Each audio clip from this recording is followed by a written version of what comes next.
ਪਾਦ ਪੰਕਜ ਬੰਦਨ ਪਾਦ ਪੰਕਜ ਬੰਦਨ ਸਿਮਰੋ ਅੰਗਦ ਦੋਖ ਨਿਕੰਦਨ ਅਮਰਦਾਸ ਗੁਰ ਹਿਰਦੈ ਧਿਆਵੋ ਹਿਰਦੈ ਧਿਆਵੋ ਸ੍ਰੀ ਗੁਰੂ ਰਾਮਦਾਸ ਗੁਣ ਗਾਵੋ ਗੁਰੂ ਅਰਜਨ ਬਿਗਨਨ ਕੇ ਨਾਸਕ ਬਿਗਨਨ ਕੇ ਨਾਸਕ ਸ੍ਰੀ ਗੁਰੂ ਹਰਗੋਬਿੰਦ ਸੁਭ ਸੁਮਤ ਪ੍ਰਕਾਸਕ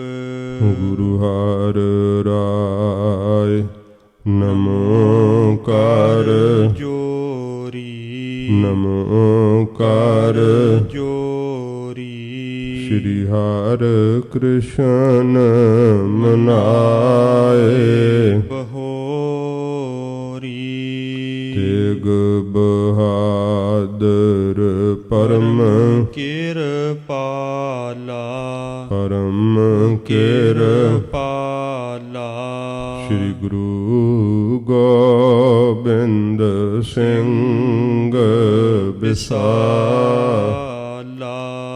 ਤਰੁ ਤਰਾ ਪਰ ਪੁਨ ਪੁਨ ਸੀਸਾ ਪੁਨ ਪੁਨ ਸੀਸਾ ਬੰਦੋਂ ਬਾਰ ਬਾਰ ਜਗਦੀਸਾ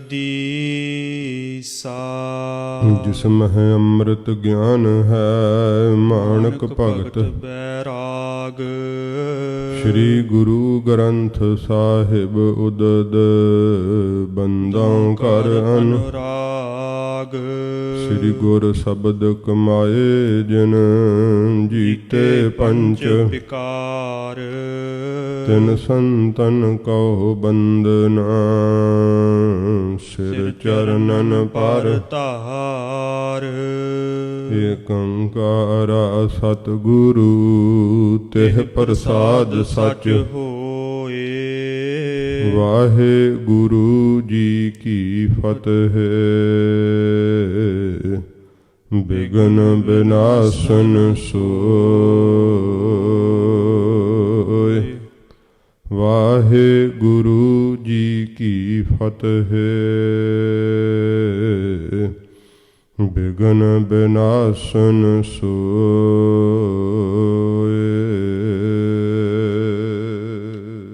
ਸਤਨਾਮ ਸ੍ਰੀ ਵਾਹਿਗੁਰੂ ਸਾਹਿਬ ਜੀ ਕਬਿਤ ਕਉ ਕਵ ਉਪਮਾ ਸੋ ਦੇਤ ਪਰ ਜਾਤ ਪਗ ਕਉ ਕਹੇ ਗੁਰੂ ਪਗ ਕਮਲ ਅਮਲ ਹੈ ਜੋ ਪਾਰ ਜਾਤ ਨ ਚਿਤਨ ਗਤ ਦਾਨ ਨਾਹੀ ਅਮਲ ਕਮਲ ਰੈਨ ਵਿਖੇ ਮੁਖ ਮਿਲ ਹੈ ਕਉ ਕਵ ਉਪਮਾ ਸੋ ਦੇਤ ਪਾਰ ਜਾਤ ਪਗ ਵਾਹਿਗੁਰੂ ਜੀ ਕਾ ਖਾਲਸਾ ਵਾਹਿਗੁਰੂ ਜੀ ਕੀ ਫਤਿਹ।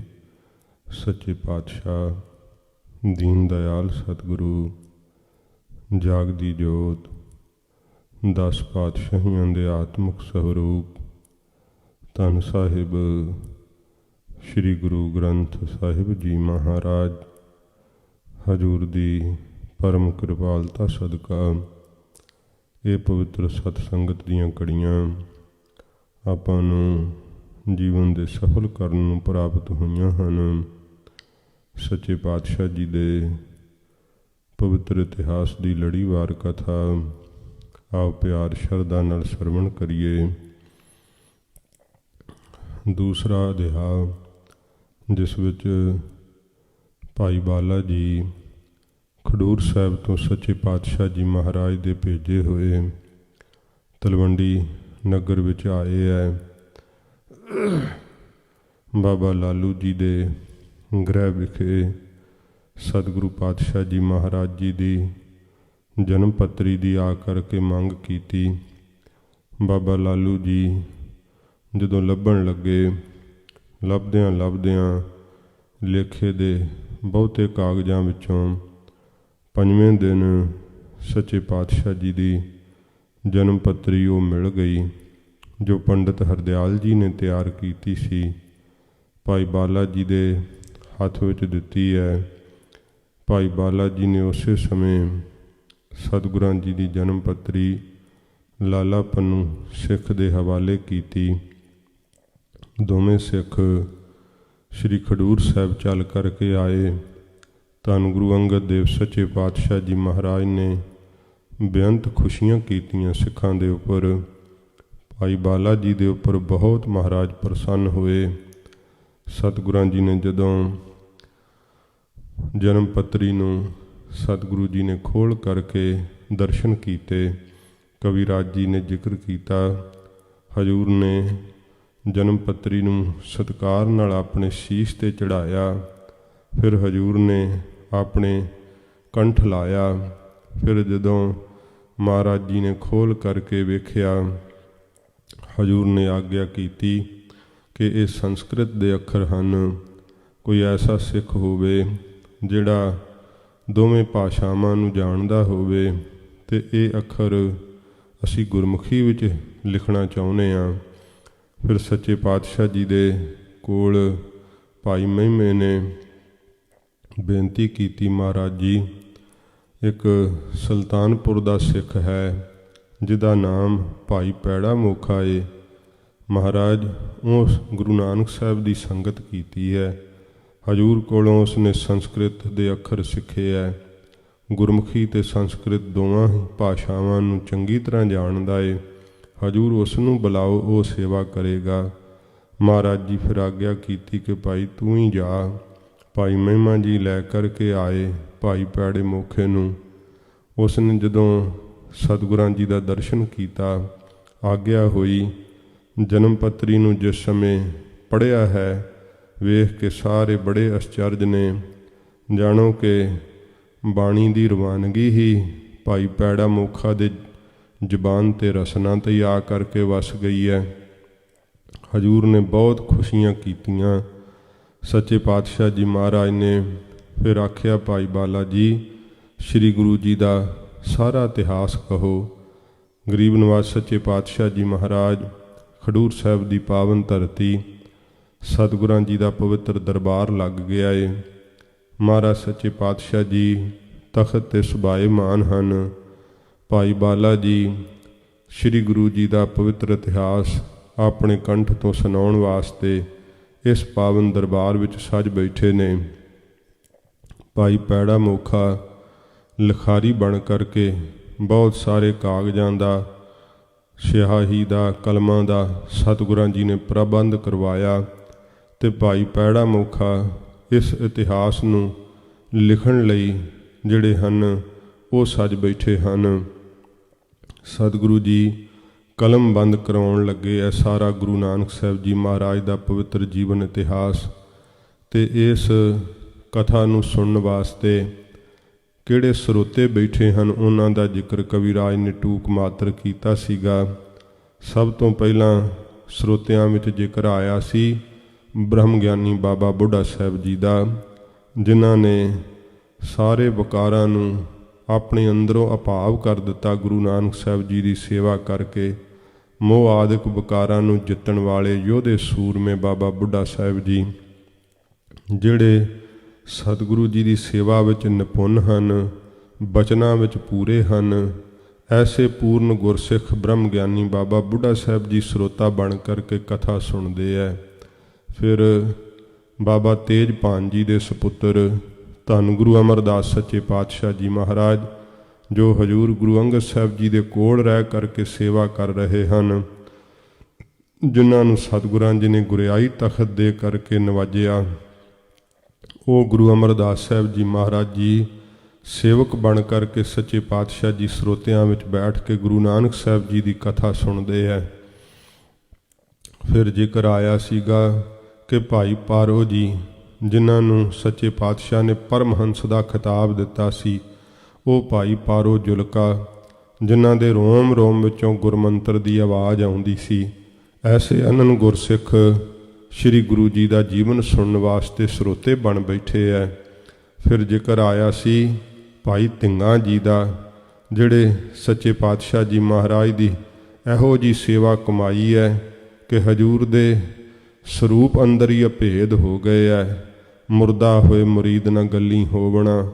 ਐਸੇ ਸਿੱਖ ਜਿਨ੍ਹਾਂ ਨੇ ਮੁਰਦੇ ਦੀ ਨਿਆਈ, ਕੋਈ ਭਾਵਨਾ ਹੀ ਨਹੀਂ ਆਪਣੇ ਅੰਦਰ, ਕੋਈ ਇੱਛਾ ਹੀ ਨਹੀਂ ਹੈ, ਕੋਈ ਸੰਕਲਪ ਹੀ ਨਹੀਂ ਹੈ। ਸੱਚੇ ਪਾਤਸ਼ਾਹ ਜੀ ਦੇ ਉੱਪਰ ਹੀ ਆਪਣੇ ਮਨ ਦਾ ਅਕੀਦਾ ਰੱਖਿਆ, ਸ਼ਰਧਾ ਰੱਖੀ ਹੈ, ਭਾਵਨਾ ਰੱਖੀ ਹੈ, ਹੋਰ ਕੋਈ ਫੁਰਨਾ ਹੀ ਨਹੀਂ ਮਨ ਵਿੱਚ ਰੱਖਿਆ। ਕੇਵਲ ਇੱਕ ਮਹਾਰਾਜ ਦੇ ਪ੍ਰੇਮ ਦੇ ਪਰਾਇਣ ਹਨ। ਫਿਰ ਇੱਕ ਭਾਈ ਜੀਵਾ ਜੀ, ਜਿਨ੍ਹਾਂ ਨੇ ਸਤਿਗੁਰਾਂ ਜੀ ਦੀ ਸੇਵਾ ਕੀਤੀ, ਹਜੂਰ ਦੀਆਂ ਖੁਸ਼ੀਆਂ ਪ੍ਰਾਪਤ ਕੀਤੀਆਂ। ਐਸੇ ਬੇਅੰਤ ਸਿੱਖਾਂ ਦੇ ਨਾਮ ਕਵੀਰਾਜ ਕਹਿੰਦੇ ਬਹੁਤ ਸਾਰੇ ਭਾਈ ਸਰੋਤੇ ਬਣ ਕਰਕੇ ਆ ਕਰਕੇ ਕਥਾ ਨੂੰ ਸੁਣਦੇ ਹੈ। ਅਤੇ ਜਿਵੇਂ ਹੁਣ ਇਹ ਕਥਾ ਦਰਬਾਰ ਲੱਗ ਗਿਆ ਏ, ਭਾਈ ਬਾਲਾ ਜੀ ਸ੍ਰੀ ਗੁਰੂ ਜੀ ਦਾ ਪਵਿੱਤਰ ਇਤਿਹਾਸ ਆਪਣੀ ਰਸਨਾ ਤੋਂ ਜਿਵੇਂ ਕਹਿਣਾ ਪ੍ਰਾਰੰਭ ਕਰ ਰਹੇ ਹੈ। ਇਹ ਤੀਸਰਾ ਅਧਿਆਇ ਆਰੰਭ ਹੋ ਰਿਹਾ ਹੈ। ਅਧਿਆਇ ਦੇ ਆਰੰਭ ਵਿੱਚ ਕਵੀਰਾਜ ਜੀ ਮੰਗਲਾਚਰਨ ਕਰਦੇ ਹਨ। ਆਓ ਪਿਆਰ ਨਾਲ ਸਰਵਣ ਕਰੀਏ। ਸੱਚੇ ਪਾਤਸ਼ਾਹ ਜੀ ਦੇ ਪਵਿੱਤਰ ਸਰੂਪ ਦਾ ਧਿਆਨ ਕਰਦੇ ਹੋਏ ਆਖੋ ਜੀ ਸਤਿਨਾਮ ਸ਼੍ਰੀ ਵਾਹਿਗੁਰੂ ਸਾਹਿਬ ਜੀ। ਸਤਿਨਾਮ ਸ਼੍ਰੀ ਵਾਹਿਗੁਰੂ ਸਾਹਿਬ ਜੀ। ਸਤਿਨਾਮ ਸ੍ਰੀ ਵਾਹਿਗੁਰੂ ਸਾਹਿਬ ਜੀ। ਕਬਿਤ ਕਉ ਕਬ ਉਪਮਾ ਸੋ ਦੇਤ ਪਾਰ ਜਾਤ ਪਗ। ਕਵੀ ਭਾਈ ਸੰਤੋਖ ਸਿੰਘ ਜੀ ਕਹਿੰਦੇ ਹੈ ਕਿ ਕੋਈ ਕਵੀ ਸੱਚੇ ਪਾਤਸ਼ਾਹ ਧੰਨ ਗੁਰੂ ਨਾਨਕ ਦੇਵ ਮਹਾਰਾਜ ਜੀ ਦੇ ਪਵਿੱਤਰ ਚਰਨਾਂ ਦੀ ਜਿਹੜੀ ਇਸ ਪ੍ਰਕਾਰ ਉਪਮਾ ਹੈ ਉਹ ਕਲਪ ਬਿਰਸ਼ ਦੇ ਬਰਾਬਰ ਕਹਿੰਦਾ ਏ। ਕਉ ਕਹੇ ਗੁਰੂ ਪਗ ਕਮਲ ਅਮਲ ਹੈ। ਤੇ ਕੋਈ ਕਵੀ ਕਹਿੰਦਾ ਏ ਕਿ ਜਿਹੜਾ ਅਮਲ ਮੈਲ ਤੋਂ ਰਹਿਤ ਜਿਹੜਾ ਕਮਲ ਫੁੱਲ ਹੈ ਉਹ ਉਸ ਦੇ ਬਰਾਬਰ ਹਨ ਸ੍ਰੀ ਗੁਰੂ ਜੀ ਦੇ ਚਰਨ। ਕੋਈ ਕਵੀ ਉਪਮਾ ਦਿੰਦਾ ਹੈ, ਵਡਿਆਈ ਦਿੰਦਾ ਹੈ ਕਿ ਕਮਲ ਫੁੱਲ ਵਰਗੇ ਹੈ ਗੁਰੂ ਨਾਨਕ ਸਾਹਿਬ ਜੀ ਮਹਾਰਾਜ ਦੇ ਚਰਨ। ਤੇ ਕੋਈ ਕਵੀ ਭਾਈ ਸੰਤੋਖ ਸਿੰਘ ਜੀ ਕਹਿੰਦੇ ਕਿ ਮਹਾਰਾਜ ਦੇ ਪਵਿੱਤਰ ਚਰਨਾਂ ਨੂੰ ਕਲਪ ਬ੍ਰਿਸ਼ ਦੀ ਨਿਆਈ ਕਥਨ ਕਰਦੇ ਹੈ, ਉਪਮਾ ਦਿੰਦੇ ਹਨ। ਜੋ ਪਾਰ ਜਾਤ ਨ ਚਿਤਨ ਗਤ ਦਾਨ ਨਾਹੀ। ਪਰ ਕਵੀਰਾਜ ਕਹਿੰਦੇ ਹੈ ਕਿ ਜਿਹੜਾ ਪਾਰ ਜਾਤ ਕਲਪ ਬ੍ਰਿਸ਼ ਹੈ ਨਾ, ਉਹ ਚੇਤਨ ਨਹੀਂ ਹੈ, ਉਹ ਤਾਂ ਜੜ ਹੈ, ਇੱਕ ਥਾਂ ਤੇ ਹੀ ਰਹਿੰਦਾ, ਦੂਸਰੇ ਥਾਂ ਤੇ ਜਾ ਨਹੀਂ ਸਕਦਾ ਹੈ। ਤੇ ਫਿਰ ਦੂਸਰਾ ਕੀ ਹੈ, ਉਹ ਮੁਕਤੀ ਨਹੀਂ ਦੇ ਸਕਦਾ। ਪਦਾਰਥ ਤਾਂ ਦੇ ਸਕਦਾ ਬਹੁਤ ਸਾਰੇ, ਇੱਛਾਵਾਂ ਦੀ ਪੂਰਤੀ ਕਰਦਾ ਹੈ, ਪਰ ਜਿਹੜੀ ਮੁਕਤੀ ਦੀ ਇੱਛਾ ਹੈ ਉਹ ਨਹੀਂ ਪੂਰੀ ਕਰ ਸਕਦਾ ਹੈ।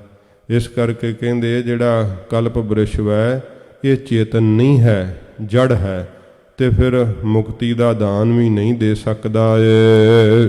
ਅਮਲ ਕਮਲ ਰੈਨ ਵਿਖੇ ਮੁਖ ਮਿਲ ਹੈ। ਜਿਹੜਾ ਮੈਲ ਤੋਂ ਰਹਿਤ ਕਮਲ ਫੁੱਲ ਵੈ, ਉਹਦਾ ਰਾਤ ਨੂੰ ਮੂੰਹ ਜਿਹੜਾ ਉਹ ਮਿਲ ਜਾਂਦਾ, ਭਾਵ ਬੰਦ ਹੋ ਜਾਂਦਾ। ਜਿਹੜਾ ਕਮਲ ਫੁੱਲ ਵੈ ਉਹ ਰਾਤ ਦੇ ਸਮੇਂ ਬੰਦ ਹੋ ਜਾਂਦਾ, ਸੂਰਜ ਦੇ ਚੜ੍ਹਿਆਂ ਹੀ ਖਿੜਦਾ ਹੈ। ਇਸ ਕਰਕੇ ਕਹਿੰਦੇ ਜਿਹੜਾ ਮੈਲ ਤੋਂ ਰਹਿਤ ਕਮਲ ਫੁੱਲ ਮੰਨਿਆ ਜਾਂਦਾ, ਉਹਦਾ ਰਾਤ ਨੂੰ ਜਿਹੜਾ ਹੈ ਮੂੰਹ ਮਿਚ ਜਾਂਦਾ, ਮਿਲ ਜਾਂਦਾ ਹੈ। ਵੈ ਤੋ ਸਹਿ ਚੇਤ ਦੇਤ ਕਾਮਨਾ ਭਗਤ ਨਿਜ। ਪਰ ਜਿਹੜੇ ਸਤਿਗੁਰਾਂ ਜੀ ਦੇ ਚਰਨ ਹਨ ਉਹ ਸਹਿਤ ਚੇਤਨਾ ਦੇ ਹਨ। ਗਰੀਬ ਨਿਵਾਜ ਸੱਚੇ ਪਾਤਸ਼ਾਹ ਜੀ ਮਹਾਰਾਜ ਜਿੱਥੇ ਜਿੱਥੇ ਕੋਈ ਸਿੱਖ ਯਾਦ ਕਰਦਾ ਹੈ, ਮਹਾਰਾਜ ਸਾਹਿਬ ਜੀ ਨੇ ਕਿਹਾ ਨਾ ਕਿ ਜਹ ਤਹ ਭਏ ਸਹਾਏ। ਜਿੱਥੇ ਜਿੱਥੇ ਕਿ ਵੀ ਸਿੱਖਾਂ ਨੇ ਯਾਦ ਕੀਤਾ ਹੈ, ਸੱਚੇ ਪਾਤਸ਼ਾਹ ਮਹਾਰਾਜ ਸਿੱਖਾਂ ਦੀ ਸਹਾਇਤਾ ਕਰਦੇ ਹੈ। ਭਾਈ ਮਨਸੁਖ ਨੇ ਸਮੁੰਦਰ ਦੇ ਵਿੱਚ ਯਾਦ ਕੀਤਾ ਸੀ, ਜਦੋਂ ਤੂਫਾਨ ਦੇ ਵਿੱਚ ਘਿਰ ਗਿਆ ਸੀ ਜਹਾਜ਼, ਤੇ ਸ੍ਰੀ ਗੁਰੂ ਜੀ ਨੇ ਉੱਥੇ ਰੱਖਿਆ ਕੀਤੀ। ਹੁਣ ਜੇ ਕਲਪ ਬ੍ਰਿਸ਼ ਦੀ ਨਿਆਈ ਮਹਾਰਾਜ ਦੇ ਚਰਨ ਕਹੀਏ ਤੇ ਕਲਪ ਬ੍ਰਿਸ਼ ਫਿਰ ਉੱਥੇ ਪਹੁੰਚ ਕੇ ਤੇ ਨਹੀਂ ਨਾ ਰੱਖਿਆ ਕਰ ਸਕਦਾ ਹੈ ਨਾ। ਇਸ ਕਰਕੇ ਕਵੀਰਾਜ ਇਉਂ ਜਿਹੜੇ ਹੈ ਨਾ ਕਲਪ ਬ੍ਰਿਸ਼ ਨੂੰ ਤੇ ਕਮਲ ਫੁੱਲ ਨੂੰ ਸ੍ਰੀ ਗੁਰੂ ਜੀ ਦੇ ਚਰਨਾਂ ਦੇ ਬਰਾਬਰ ਉਪਮਾ ਦੇਣਾ ਠੀਕ ਨਹੀਂ ਠਹਿਰਾ ਰਹੇ। ਕਹਿੰਦੇ ਹੈ ਕਿ ਗੁਰੂ ਮਹਾਰਾਜ ਸੱਚੇ ਪਾਤਸ਼ਾਹ ਦੇ ਚਰਨਾਂ ਦੀ ਉਪਮਾ ਕਲਪ ਬ੍ਰਿਸ਼ ਵਰਗੀ ਨਹੀਂ ਹੈ। ਗੁਰੂ ਸਾਹਿਬ ਦੇ ਚਰਨਾਂ ਦੀ ਉਪਮਾ ਕਮਲ ਫੁੱਲ ਵਰਗੀ ਨਹੀਂ ਹੈ। ਵੈ ਤੋ ਫਿਰ ਪੜੋ। ਵੈ ਤੋ ਸਹਿ ਚੇਤ ਦੇਤ ਕਾਮਨਾ ਭਗਤ ਨਿਜ। ਆਪਣੇ ਭਗਤਾਂ ਨੂੰ ਮਹਾਰਾਜ ਸੱਚੇ ਪਾਤਸ਼ਾਹ ਜੀ ਜੋ ਵੀ ਕਾਮਨਾ ਕਰਦੇ ਆ ਨਾ, ਇੱਛਾ ਕਰਦੇ ਆ, ਉਹਨਾਂ ਨੂੰ ਸੱਚੇ ਪਾਤਸ਼ਾਹ ਜੀ ਉਹਨਾਂ ਦਾ ਮੰਗਿਆ ਹੋਇਆ ਵਰ, ਉਹਨਾਂ ਦੀ ਕੀਤੀ ਹੋਈ ਇੱਛਾ ਨੂੰ ਪੂਰੀਆਂ ਕਰਨ ਵਾਲੇ ਐ।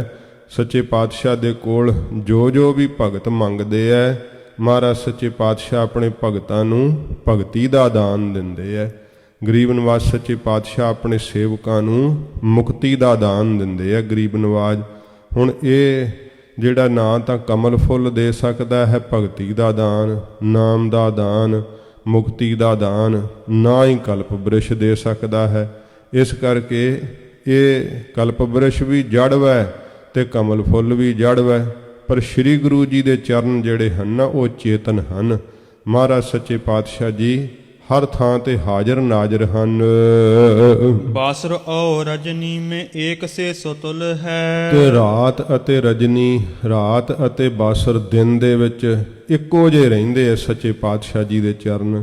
ਇਹ ਨਹੀਂ ਕਿ ਦਿਨ ਨੂੰ ਮਹਾਰਾਜ ਸੱਚੇ ਪਾਤਸ਼ਾਹ ਜੀ ਰੱਖਿਆ ਕਰਦੇ ਹੈ ਤੇ ਰਾਤ ਨੂੰ ਮਹਾਰਾਜ ਦੀ ਸ਼ਕਤੀ ਘਟ ਜਾਂਦੀ ਹੈ। ਨਹੀਂ, ਐਸੇ ਨਹੀਂ। ਸ੍ਰੀ ਗੁਰੂ ਜੀ ਤੇ ਚਰਨ ਮਹਾਰਾਜ ਸੱਚੇ ਪਾਤਸ਼ਾਹ ਜੀ ਤਾਂ ਰਾਤ ਨੂੰ ਵੀ ਸਤਿਗੁਰੂ ਜੀ ਸਿੱਖਾਂ ਦਾ ਭਲਾ ਕਰਦੇ ਐ, ਦਿਨ ਦੇ ਵਕਤ ਵੀ ਸੱਚੇ ਪਾਤਸ਼ਾਹ ਜੀ ਦੇ ਚਰਨ ਉਵੇਂ ਹੀ ਸਿੱਖਾਂ ਦੀ ਕਲਿਆਣ ਕਰਦੇ ਐ।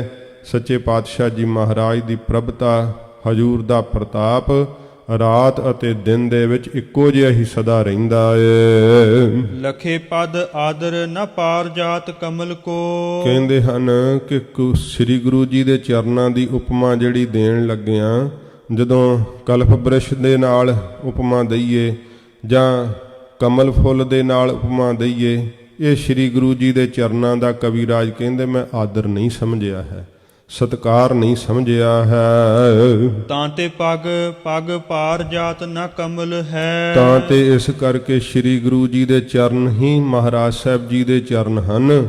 ਚਰਨਾਂ ਦੇ ਬਰਾਬਰ ਨਾ ਤਾਂ ਕਲਪ ਬ੍ਰਿਸ਼ ਹੈ ਨਾ ਕਮਲ ਫੁੱਲ ਹੈ। ਇਸ ਕਰਕੇ ਮਹਾਰਾਜ ਜੀ ਦੇ ਚਰਨਾਂ ਵਰਗਾ ਕੋਈ ਹੋਰ ਹੈ ਹੀ ਨਹੀਂ। ਮਹਾਰਾਜ ਸੱਚੇ ਪਾਤਸ਼ਾਹ ਜੀ ਉਪਮੇय ਰੂਪ ਵੀ ਆਪ ਹਨ ਤੇ ਉਪਮਾਨ ਰੂਪ ਵੀ ਆਪ ਹਨ। ਕਿਉਂਕਿ ਸ੍ਰੀ ਗੁਰੂ ਜੀ ਵਰਗਾ ਕੋਈ ਹੋਵੇ ਤਾਂ ਫਿਰ ਉਹਦਾ ਪ੍ਰਮਾਣ ਦੇ ਕਰਕੇ ਦੱਸਿਆ ਜਾਵੇ ਨਾ। ਇਸੇ ਕਰਕੇ ਸੱਚੇ ਪਾਤਸ਼ਾਹ ਜੀ ਮਹਾਰਾਜ ਕਹਿੰਦੇ ਐ ਕਿ ਭਾਈ ਗੁਰੂ ਨਾਨਕ ਸਾਹਿਬ ਜੀ ਮਹਾਰਾਜ ਵਰਗਾ ਕੋਈ ਨਹੀਂ। ਮਹਾਰਾਜ ਜੀ ਗੁਰੂ ਅਰਜਨ ਸਾਹਿਬ ਜੀ ਨੇ ਵਾਕ ਕਹੇ ਹੈ ਕਿ ਗਿਆਨ ਧਿਆਨ ਕਿਛ ਕਰਮ ਨਾ ਜਾਣਾ, ਸਾਰ ਨਾ ਜਾਣਾ ਤੇਰੀ, ਸਭ ਤੇ ਵੱਡਾ ਸਤਿਗੁਰੂ ਨਾਨਕ ਜਿਨ ਕਲ ਰਾਖੀ ਮੇਰੀ। ਐਸੇ ਹਨ ਸ੍ਰੀ ਗੁਰੂ ਨਾਨਕ ਦੇਵ ਸੱਚੇ ਪਾਤਸ਼ਾਹ ਜੀ ਮਹਾਰਾਜ। ਹਜੂਰ ਦੀ ਬਾਬਤ ਕਵੀਰਾਜ ਸ਼ਰਧਾ ਤੇ ਪ੍ਰੇਮ ਨਾਲ ਕਹਿੰਦੇ ਐ ਕਿ ਭਾਵੇਂ ਕਲਪ ਬ੍ਰਿਸ਼ ਬੜਾ ਦੁਰਲੱਭ ਹੈ, ਬਹੁਤ ਜ਼ਿਆਦਾ ਕਾਮਨਾ ਨੂੰ ਪੂਰੀਆਂ ਕਰਦਾ ਹੈ, ਫਿਰ ਕਮਲ ਫੁੱਲ ਜਿਹੜਾ ਉਹਦੇ ਬੜੇ ਗੁਣ ਮੰਨੇ ਐ, ਪਰ ਸ੍ਰੀ ਗੁਰੂ ਜੀ ਦੇ ਚਰਨਾਂ ਦੇ ਬਰਾਬਰ ਨਾ ਕਮਲ ਫੁੱਲ ਵੈ ਨਾ ਹੀ ਇਸ ਪ੍ਰਕਾਰ ਕਲਪ ਬ੍ਰਿਸ਼ ਵੈ। ਸ੍ਰੀ ਗੁਰੂ ਜੀ ਦੇ ਚਰਨ ਸ੍ਰੀ ਗੁਰੂ ਜੀ ਦੇ ਹੀ ਚਰਨ ਹਨ। ਉਹਨਾਂ ਵਰਗਾ ਕੋਈ ਹੋਰ ਹੈ ਹੀ ਨਹੀਂ ਹੈ। ਆਦਰ ਨਹੀਂ ਹੈ, ਸਤਿਕਾਰ ਨਹੀਂ ਹੈ ਜੇ ਕਲਪ ਬ੍ਰਿਸ਼ ਤੇ ਕਮਲ ਫੁੱਲ ਦੇ ਨਾਲ ਉਪਮਾ ਹਜੂਰ ਦੇ ਚਰਨਾਂ ਦੀ ਕਰੀਏ ਤਾਂ। ਚਾਉ ਪਈ ਕਰ ਤੁੰਬੀ ਕਟ ਕੀਨ ਕੁਪੀਨਾ। ਹੁਣ ਕਵੀਰਾਜ ਭਾਈ ਸੰਤੋਖ ਸਿੰਘ ਜੀ ਭਾਈ ਬਾਲਾ ਜੀ ਦਾ ਸਰੂਪ ਕਥਨ ਕਰਨ ਲੱਗੇ ਐ ਕਿ ਭਾਈ ਬਾਲਾ ਜੀ ਕਹੇ ਜੇ ਦਿਸਦੇ ਹਨ। ਸਰੋਤੇ ਦੇ ਮਨ ਵਿੱਚ ਤਸਵੀਰ ਬਣੇ ਕਿ ਭਾਈ ਬਾਲਾ ਜੀ ਗੁਰੂ ਨਾਨਕ ਦੇਵ ਸੱਚੇ ਪਾਤਸ਼ਾਹ ਜੀ ਮਹਾਰਾਜ ਦੇ ਅਨੰਨ ਸਿੱਖ, ਉਹਨਾਂ ਦਾ ਸਰੂਪ ਕੈਸਾ ਹੈ। ਤੇ ਕਵੀਰਾਜ ਫਰਮਾਉਂਦੇ ਹਨ ਕਰ ਤੁੰਬੀ ਕਟ ਕੀਨ ਕੁਪੀਨਾ। ਕਹਿੰਦੇ ਹੱਥ ਦੇ ਵਿੱਚ ਇੱਕ ਛੋਟਾ ਤੂੰਬਾ ਕਰਮੰਡਲ ਦੀ ਨਿਆਈ ਹੁੰਦਾ, ਉਹ ਛੋਟਾ ਤੂੰਬਾ ਪਕੜਿਆ ਹੋਇਆ ਹੈ, ਕਟ ਕੀਨ ਕੁਪੀਨਾ। ਤੇ ਲੱਕ ਦੇ ਨਾਲ ਇੱਕ ਭਾਈ ਬਾਲਾ ਜੀ ਨੇ ਲੰਗੋਟੀ ਜਿਹੜੀ ਆ ਉਹ ਬੰਨੀ ਹੋਈ ਆ, ਤਨ ਉਪਰ ਕਮਰੀ ਸਿਤ ਲੀਨਾ, ਤੇ ਸਰੀਰ ਦੇ ਉੱਤੇ ਜਿਹੜੀ ਆ ਨਾ ਚਿੱਟੀ ਕੰਬਲੀ ਉਹ ਧਾਰਨ ਕੀਤੀ ਆ, ਉੱਚੀ ਕੁਲਹਿ ਸੀਸ ਪਰ ਧਾਰੀ, ਤੇ ਉੱਚੀ ਦਸਤਾਰ ਜਿਹੜੀ ਹੈ ਉਹ ਆਪਣੇ ਸੀਸ ਦੇ ਉੱਤੇ ਸਜਾਈ ਹੋਈ ਹੈ। ਸੱਚੇ ਪਾਤਸ਼ਾਹ ਜੀ ਮਹਾਰਾਜ ਦੇ ਪਵਿੱਤਰ ਸਰੂਪ ਨੂੰ ਜੇ ਕੋਈ ਇਉਂ ਕਥਨ ਕਰੇ ਕਿ ਕਈ ਵਾਰੀ ਫੋਟੋਆਂ ਦੇ ਵਿੱਚ ਦਿਖਾ ਦਿੰਦੇ ਉਹ ਚਿੱਤਰਕਾਰ ਇਉਂ ਆਪਣੀ ਮਨ ਦੀ ਕਲਪਨਾ ਨੂੰ ਪ੍ਰਗਟ ਕਰਦੇ ਹੈ, ਜਾਂ ਕਈ ਇਉਂ ਜਿਹੜੇ ਆ ਉਹ ਕੌਮ ਦੇ ਹਿਰਦੇ ਦਿਖਾਉਣ ਲਈ ਜਿਹੜੇ ਆ ਉਹ ਇਸ ਤਰ੍ਹਾਂ ਦੀਆਂ ਤਸਵੀਰਾਂ ਪੇਸ਼ ਕਰਦੇ ਹੈ ਕਿ ਜਿੱਦਾਂ ਪੁਰਾਤਨ ਅੱਖੇ ਜੀ ਫੋਟੋਆਂ ਤੇ ਉਹ ਸੀਸ ਦੇ ਉੱਤੇ ਦਸਤਾਰਾਂ ਨਹੀਂ ਦਿਖਾਈਆਂ ਹੁੰਦੀਆਂ, ਪਰ ਸਾਡਾ ਇਤਿਹਾਸ ਗਵਾਹੀ ਦੇ ਰਿਹਾ ਹੈ ਕਿ ਵੇਖੋ ਭਾਈ ਬਾਲਾ ਜੀ ਸੱਚੇ ਪਾਤਸ਼ਾਹ ਜੀ ਮਹਾਰਾਜ ਦੇ ਸਿੱਖ ਹੈ, ਦਸਤਾਰ ਸੀਸ ਦੇ ਉੱਪਰ ਸਜਾਈ ਹੋਈ ਹੈ, ਉੱਚੀ ਕੁਲ ਹੈ ਸੀਸ ਪਰ ਧਾਰੀ, ਸੀਸ ਦੇ ਉੱਤੇ ਉੱਚੀ ਦਸਤਾਰ ਜਿਹੜੀ ਹੈ ਭਾਈ ਬਾਲਾ ਜੀ ਨੇ ਸਜਾਈ ਹੋਈ ਹੈ। ਸ਼ਮਸ਼ ਸਵੇਤ ਦੀਰਘ ਇਕਸਾਰੀ, ਤੇ ਜਿਹੜਾ ਸਮਸ਼ ਦਾੜਾ ਹੈ ਨਾ ਉਹ ਬੜਾ ਦੀਰਘ ਲੰਬਾ ਹੈ ਭਾਈ ਬਾਲਾ ਜੀ ਦਾ, ਤੇ ਚਿੱਟੇ ਰੰਗ ਦਾ ਦਾੜਾ ਹੈ, ਚਿੱਟਾ ਦੁੱਧ ਇੱਕ ਸਾਰ ਲੰਬਾ ਦਾੜਾ ਹੈ। ਔਰ ਮੈਂ ਕਰ ਗੁਰੂ ਨਾਨਕ ਧਿਆਨਾ, ਹਿਰਦੇ ਦੇ ਵਿੱਚ ਧੰਨ ਗੁਰੂ ਨਾਨਕ ਦੇਵ ਸੱਚੇ ਪਾਤਸ਼ਾਹ ਜੀ ਮਹਾਰਾਜ ਦਾ ਧਿਆਨ ਕੀਤਾ ਭਾਈ ਬਾਲਾ ਜੀ ਨੇ, ਬੰਦੇ ਪਦ ਅਰਬਿੰਦ ਵਿਧਾਨਾ, ਤੇ ਵਿਧੀ ਪੂਰਵਕ ਸੱਚੇ ਪਾਤਸ਼ਾਹ ਜੀ ਦੇ ਚਰਨਾਂ ਨੂੰ ਪੂਜਿਆ, ਧਿਆਨ ਵਿੱਚ ਹਜੂਰ ਦੇ ਚਰਨਾਂ ਨੂੰ ਟਿਕਾ ਕਰਕੇ ਨਮਸਕਾਰ ਕੀਤੀ। ਬਾਲਾ ਵਰਣਨ ਕਰਨ ਲੱਗਾ ਬਰ, ਤੇ ਭਾਈ ਬਾਲਾ ਜੀ ਤੇ ਸਮੇਂ ਆਪਣੇ ਮੁਖ ਤੋਂ ਵਰਣਨ ਕਰਨ ਲੱਗ ਪਏ ਹਨ ਜੋ ਸ੍ਰੇਸ਼ਟ ਹਨ ਭਾਈ ਬਾਲਾ ਜੀ। ਸਸ ਮੁਖ ਤੇ ਇਤਿਹਾਸ ਸੁਦਾ ਸੁਰ, ਆਪਣੇ ਚੰਦਰਮਾ ਵਰਗੇ ਮੁਖ ਤੋਂ ਅੰਮ੍ਰਿਤ ਵਰਗਾ ਬਰ ਸ੍ਰੇਸ਼ਟ ਇਤਿਹਾਸ ਜਿਹੜਾ ਹੈ ਨਾ ਗੁਰੂ ਨਾਨਕ ਸਾਹਿਬ ਜੀ ਦਾ, ਉਹ ਭਾਈ ਬਾਲਾ ਜੀ ਵਰਣਨ ਕਰਨ ਲੱਗੇ ਆ। ਸ੍ਰੀ ਬਾਲਾ ਸੰਦੁਰਵਾਚ, ਸ੍ਰੀ ਸ਼੍ਰੋਮਣੀ ਜੋ ਸੰਧੂ ਗੋਤ ਦੇ ਭਾਈ ਬਾਲਾ ਜੀ ਹਨ, ਉਹਨਾਂ ਦੇ ਮੁਖ ਤੋਂ ਹੁਣ ਇਤਿਹਾਸ ਇਹ ਆਰੰਭ ਹੋਇਆ ਹੈ। ਕਵਿਰਾਜ ਜੀ ਨੇ ਸ੍ਰੀ ਗੁਰੂ ਜੀ ਦਾ ਸਾਰਾ ਇਤਿਹਾਸ ਭਾਈ ਬਾਲਾ ਜੀ ਦੇ ਮੁਖ ਤੋਂ, ਕਿਉਂਕਿ ਜਦੋਂ ਕਥਾ ਆਰੰਭ ਹੋਈ ਸੀ ਉਦੋਂ ਕਵਿਰਾਜ ਜੀ ਨੇ ਮੰਗਲਾਚਰਨ ਵਿੱਚ ਦੱਸਿਆ ਸੀਗਾ ਕਿ ਜਦੋਂ ਅਸੀਂ ਕਥਾ ਆਰੰਭ ਕਰਾਂਗੇ ਤੇ ਇਹ ਸਾਰਾ ਇਤਿਹਾਸ ਭਾਈ ਬਾਲਾ ਜੀ ਦੇ ਮੁਖ ਤੋਂ ਕਹਾਂਗੇ, ਕਿਉਂਕਿ ਜਿਹੜਾ ਇਤਿਹਾਸ ਹੈ ਨਾ ਇਹ ਭਾਈ ਬਾਲਾ ਜੀ ਨੇ ਸ੍ਰੀ ਗੁਰੂ ਅੰਗਦ ਦੇਵ ਸੱਚੇ ਪਾਤਸ਼ਾਹ ਜੀ ਦੇ ਹਜੂਰ ਸੁਣਾਇਆ। ਤੇ ਇਉਂ ਕਈਆਂ ਨੇ ਬਹੁਤ ਸ਼ੰਕੇ ਪ੍ਰਗਟ ਕੀਤੇ, ਇੱਥੋਂ ਤੱਕ ਵੀ ਕਹਿਣਾ ਸ਼ੁਰੂ ਕਰ ਦਿੱਤਾ ਕਿ ਭਾਈ ਬਾਲਾ ਜੀ ਨਾਮ ਦਾ ਕੋਈ ਸਿੱਖ ਹੀ ਨਹੀਂ ਹੋਇਆ। ਫਿਰ ਖਡੂਰ ਸਾਹਿਬ ਦੇ ਅੰਦਰ ਸਮਾਧਾ ਕਿਵੇਂ ਬਣ ਗਿਆ, ਖਡੂਰ ਸਾਹਿਬ ਦੇ ਅੰਦਰ ਗੁਰੂ ਅੰਗਦ ਦੇਵ ਸੱਚੇ ਪਾਤਸ਼ਾਹ ਜੀ ਦੇ ਕੋਲ ਇਤਿਹਾਸ ਕੌਣ ਲਿਖਾਉਂਦਾ ਰਿਹਾ, ਇਹ ਬਿਲਕੁਲ ਅਣਹੋਈਆਂ ਗੱਲਾਂ ਕਈ ਵੀਰ ਕਰਦੇ ਹੈ। ਜਦੋਂ ਕਿ ਭਾਈ ਬਾਲਾ ਜੀ ਦਾ ਉੱਥੇ ਸਮਾਧਾ ਵੀ ਬਣਿਆ ਹੋਇਆ, ਸ੍ਰੀ ਗੁਰੂ ਅੰਗਦ ਦੇਵ ਸੱਚੇ ਪਾਤਸ਼ਾਹ ਜੀ ਮਹਾਰਾਜ ਜੋ ਜਨਮ ਸਾਖੀ ਮਹਾਰਾਜ ਸੱਚੇ ਪਾਤਸ਼ਾਹ ਲਿਖਵਾਈ, ਜਿਹੜੇ ਸਿੱਖੀ ਨੂੰ ਨਸ਼ਟ ਕਰਨਾ ਚਾਹੁੰਦੇ ਸੀ ਉਹਨਾਂ ਨੂੰ ਤਾਂ ਪਤਾ ਹੈ ਕਿ ਇਤਿਹਾਸ ਬੜਾ ਦੁਰਲੱਭ ਹੈ, ਪਰ ਸਿੱਖਾਂ ਦੇ ਘਰਾਂ 'ਚ ਪੈਦਾ ਹੋ ਕਰਕੇ ਭੁਲੇਖੇ ਖਾ ਕਰਕੇ ਉਹ ਭਾਈ ਬਾਲਾ ਜੀ ਨਾਮ ਦਾ ਕਹਿੰਦੇ ਸਿੱਖ ਹੀ ਨਹੀਂ ਹੋਇਆ, ਇਉਂ ਕਹਿਣ ਲੱਗ ਪੈਂਦੇ ਆ। ਫਿਰ ਇਹਦਾ ਕਾਰਨ ਕੀ ਹੈ? ਭਾਈ ਮਰਦਾਨਾ ਜੀ ਨੂੰ ਕਿਉਂ ਨਾ ਕਹਿ ਦਿੱਤਾ, ਕਿਉਂਕਿ ਭਾਈ ਬਾਲਾ ਜੀ ਦੇ ਮੁਖ ਤੋਂ ਇਤਿਹਾਸ ਜੋ ਸਾਰਾ ਵਰਣਨ ਹੋਇਆ, ਇਸ ਕਰਕੇ ਕਹਿੰਦੇ ਭਾਈ ਬਾਲਾ ਜੀ ਨੂੰ ਹੀ ਮਿਟਾ ਦਿਓ ਤੇ ਇਤਿਹਾਸ ਆਪੇ ਹੀ ਸਾਰਾ ਝੂਠਾ ਹੋ ਜਾਵੇਗਾ। ਕੱਲੀ ਕੱਲੀ ਸਾਖੀ ਨੂੰ ਜ਼ਰੂਰ ਜਿਹੜਾ ਹੈ ਉਹ ਆਪਾਂ ਨੂੰ ਝੂਠਿਆਂ ਕਰਨਾ ਪਵੇਗਾ, ਤੇ ਸਿੱਧਾ ਹੀ ਭਾਈ ਬਾਲਾ ਜੀ ਨਾਮ ਦਾ ਕਹਿੰਦੇ ਸਿੱਖ ਹੀ ਕੋਈ ਨਹੀਂ ਹੋਇਆ। ਪਰ ਇਸ ਤਰ੍ਹਾਂ ਨਹੀਂ ਹੈ। ਸੱਚੇ ਪਾਤਸ਼ਾਹ ਜੀ ਮਹਾਰਾਜ ਦੇ ਹਜੂਰ ਭਾਈ ਬਾਲਾ ਜੀ ਨੇ ਸ੍ਰੀ ਗੁਰੂ ਜੀ ਦਾ ਪਵਿੱਤਰ ਇਤਿਹਾਸ ਕਿਹਾ ਏ, ਤੇ ਉਹ ਸਾਰਾ ਨਜ਼ਾਰਾ, ਉਹ ਸਾਰੀ ਤਸਵੀਰ ਕਵਿਰਾਜ ਜੀ ਨੇ ਖਿੱਚੀ ਹੈ। ਹੁਣ ਭਾਈ ਬਾਲਾ ਜੀ ਦੇ ਮੁਖ ਤੋਂ ਜਿਵੇਂ ਇਤਿਹਾਸ ਵਰਣਨ ਹੋ ਰਿਹਾ ਉਹ ਅੱਗੇ ਬਿਆਨ ਕਰਦੇ ਹਨ। ਇਹ ਭਾਈ ਬਾਲਾ ਜੀ ਆਪਣੇ ਮੁਖ ਤੋਂ ਕਹਿ ਰਹੇ ਆ। ਕਲ ਯੁਗ ਪਾਏ ਅਕਾਲ ਪ੍ਰਜੋਰਾ, ਧੰਨ ਗੁਰੂ ਅੰਗਦ ਸਾਹਿਬ ਜੀ ਮਹਾਰਾਜ ਦੇ ਹਜੂਰ ਭਾਈ ਬਾਲਾ ਜੀ ਨੇ ਕਹਿਣਾ ਆਰੰਭ ਕੀਤਾ, ਹੇ ਗੁਰੂ ਅੰਗਦ ਦੇਵ ਸੱਚੇ ਪਾਤਸ਼ਾਹ ਜੀ, ਗੁਰੂ ਨਾਨਕ ਸਾਹਿਬ ਜੀ ਦੇ ਅਵਤਾਰ ਧਾਰਨ ਤੋਂ ਪਹਿਲਾਂ ਜੋ ਹਾਲਾਤ ਸਨ ਧੰਨ ਗੁਰੂ ਗੋਬਿੰਦ ਸਿੰਘ ਸੱਚੇ ਪਾਤਸ਼ਾਹ ਜੀ ਮਹਾਰਾਜ ਵੀ ਆਪਣੀ ਕਲਮ ਨਾਲ ਸ੍ਰੀ ਦਸਮ ਗ੍ਰੰਥ ਦੇ ਅੰਦਰ ਹਜੂਰ ਨੇ ਲਿਖਿਆ। ਕਵੀਰਾਜ ਜੀ ਨੇ ਬਾਣੀ ਦੇ ਸਰੋਤ ਪਹਿਲਾਂ ਦੱਸ ਦਿੱਤੇ। ਸ੍ਰੀ ਗੁਰੂ ਗ੍ਰੰਥ ਸਾਹਿਬ ਜੀ ਦੇ ਅੰਦਰ ਵੀ ਜ਼ਿਕਰ ਆਇਆ, ਜਦੋਂ ਧੰਨ ਗੁਰੂ ਅਮਰਦਾਸ ਸੱਚੇ ਪਾਤਸ਼ਾਹ ਜੀ ਨੂੰ ਪੁੱਛਿਆ ਸੀ ਸਿੱਖਾਂ ਨੇ ਕਿ ਗੁਰੂ ਨਾਨਕ ਸਾਹਿਬ ਦੇ ਅਵਤਾਰ ਧਾਰਨ ਤੋਂ ਪਹਿਲਾਂ ਕੀ ਹਾਲਾਤ ਸਨ, ਤਾਂ ਸਤਿਗੁਰਾਂ ਜੀ ਨੇ ਵਾਕ ਕਹੇ ਸੀ ਕਿ ਧਰਤੀ ਦੇ ਉੱਤੇ ਪਾਪ ਬਹੁਤ ਫੈਲ ਗਿਆ ਸੀਗਾ। ਗੁਰੂ ਮਹਾਰਾਜ ਧੰਨ ਗੁਰੂ ਗੋਬਿੰਦ ਸਿੰਘ ਸਾਹਿਬ ਜੀ ਮਹਾਰਾਜ ਜ਼ਿਕਰ ਕੀਤਾ ਹੈ ਕਿ ਬਹੁਤ ਜ਼ਿਆਦਾ ਪਾਪ ਵੱਧ ਗਿਆ ਸੀ ਸ੍ਰੀ ਗੁਰੂ ਜੀ ਦੇ ਅਵਤਾਰ ਧਾਰਨ ਤੋਂ ਪਹਿਲਾਂ। ਤੇ ਮਹਾਰਾਜ ਸੱਚੇ ਪਾਤਸ਼ਾਹ ਨੇ ਇਹ ਵਾਕ ਕਹੇ ਹੈ ਕਿ ਇਹ ਭਾਂਤ ਬਹੁ ਕਾਲ ਬਤਾਇਓ, ਜਨਮ ਸਮੈ ਨਾਨਕ ਕੋ ਆਇਓ, ਤਿੰਨ ਬੇਦੀਆਂ ਕੀ ਕੁਲ ਬਿਖੈ ਪ੍ਰਗਟੇ ਨਾਨਕ ਰਾਏ, ਸਭ ਸਿੱਖਨ ਕੋ ਸੁਖ ਦਏ, ਜਹ ਤਹ ਭਏ ਸਹਾਏ। ਇਹ ਕਵੀਰਾਜ ਜੀ ਨੇ ਜਿਵੇਂ ਸਾਰੇ ਸਰੋਤ ਲਏ ਹੈ। ਫਿਰ ਭਾਈ ਬਾਲਾ ਜੀ ਵਾਲੀ ਜਨਮ ਸਾਖੀ, ਉਸ ਦੇ ਵਿੱਚੋਂ ਸਾਰੇ ਸਰੋਤ ਲੈ ਕਰਕੇ ਇਹ ਕਵੀਰਾਜ ਸਾਰਾ ਇਤਿਹਾਸ ਕਹਿ ਰਹੇ ਹੈ। ਜਾਣੋ ਹੁਣ ਆਪਾਂ ਇਤਿਹਾਸ ਦੇ ਵਿੱਚ ਜਦੋਂ ਆਪਾਂ ਸਰੋਤੇ ਬਣ ਕਰਕੇ ਸਰਵਣ ਕਰਨ ਲੱਗ ਜਾਈਏ, ਇਤਿਹਾਸ ਸਾਨੂੰ ਫਿਰ ਉਸ ਦੇਸ਼ ਕਾਲ ਵਿੱਚ ਲੈ ਜਾਂਦਾ ਹੈ। ਜਦੋਂ ਮਨ ਕਰਕੇ ਜੁੜ ਜਾਈਏ ਫਿਰ ਖਡੂਰ ਸਾਹਿਬ ਹੀ ਪਹੁੰਚ ਜਾਵਾਂਗੇ। ਤੋ ਭਾਈ ਬਾਲਾ ਜੀ ਹਜੂਰ ਦੇ ਧੰਨ ਗੁਰੂ ਅੰਗਦ ਸਾਹਿਬ ਜੀ ਦੇ ਸਨਮੁਖ ਇਉਂ ਬੇਨਤੀ ਕਰਨ ਲੱਗੇ ਆ।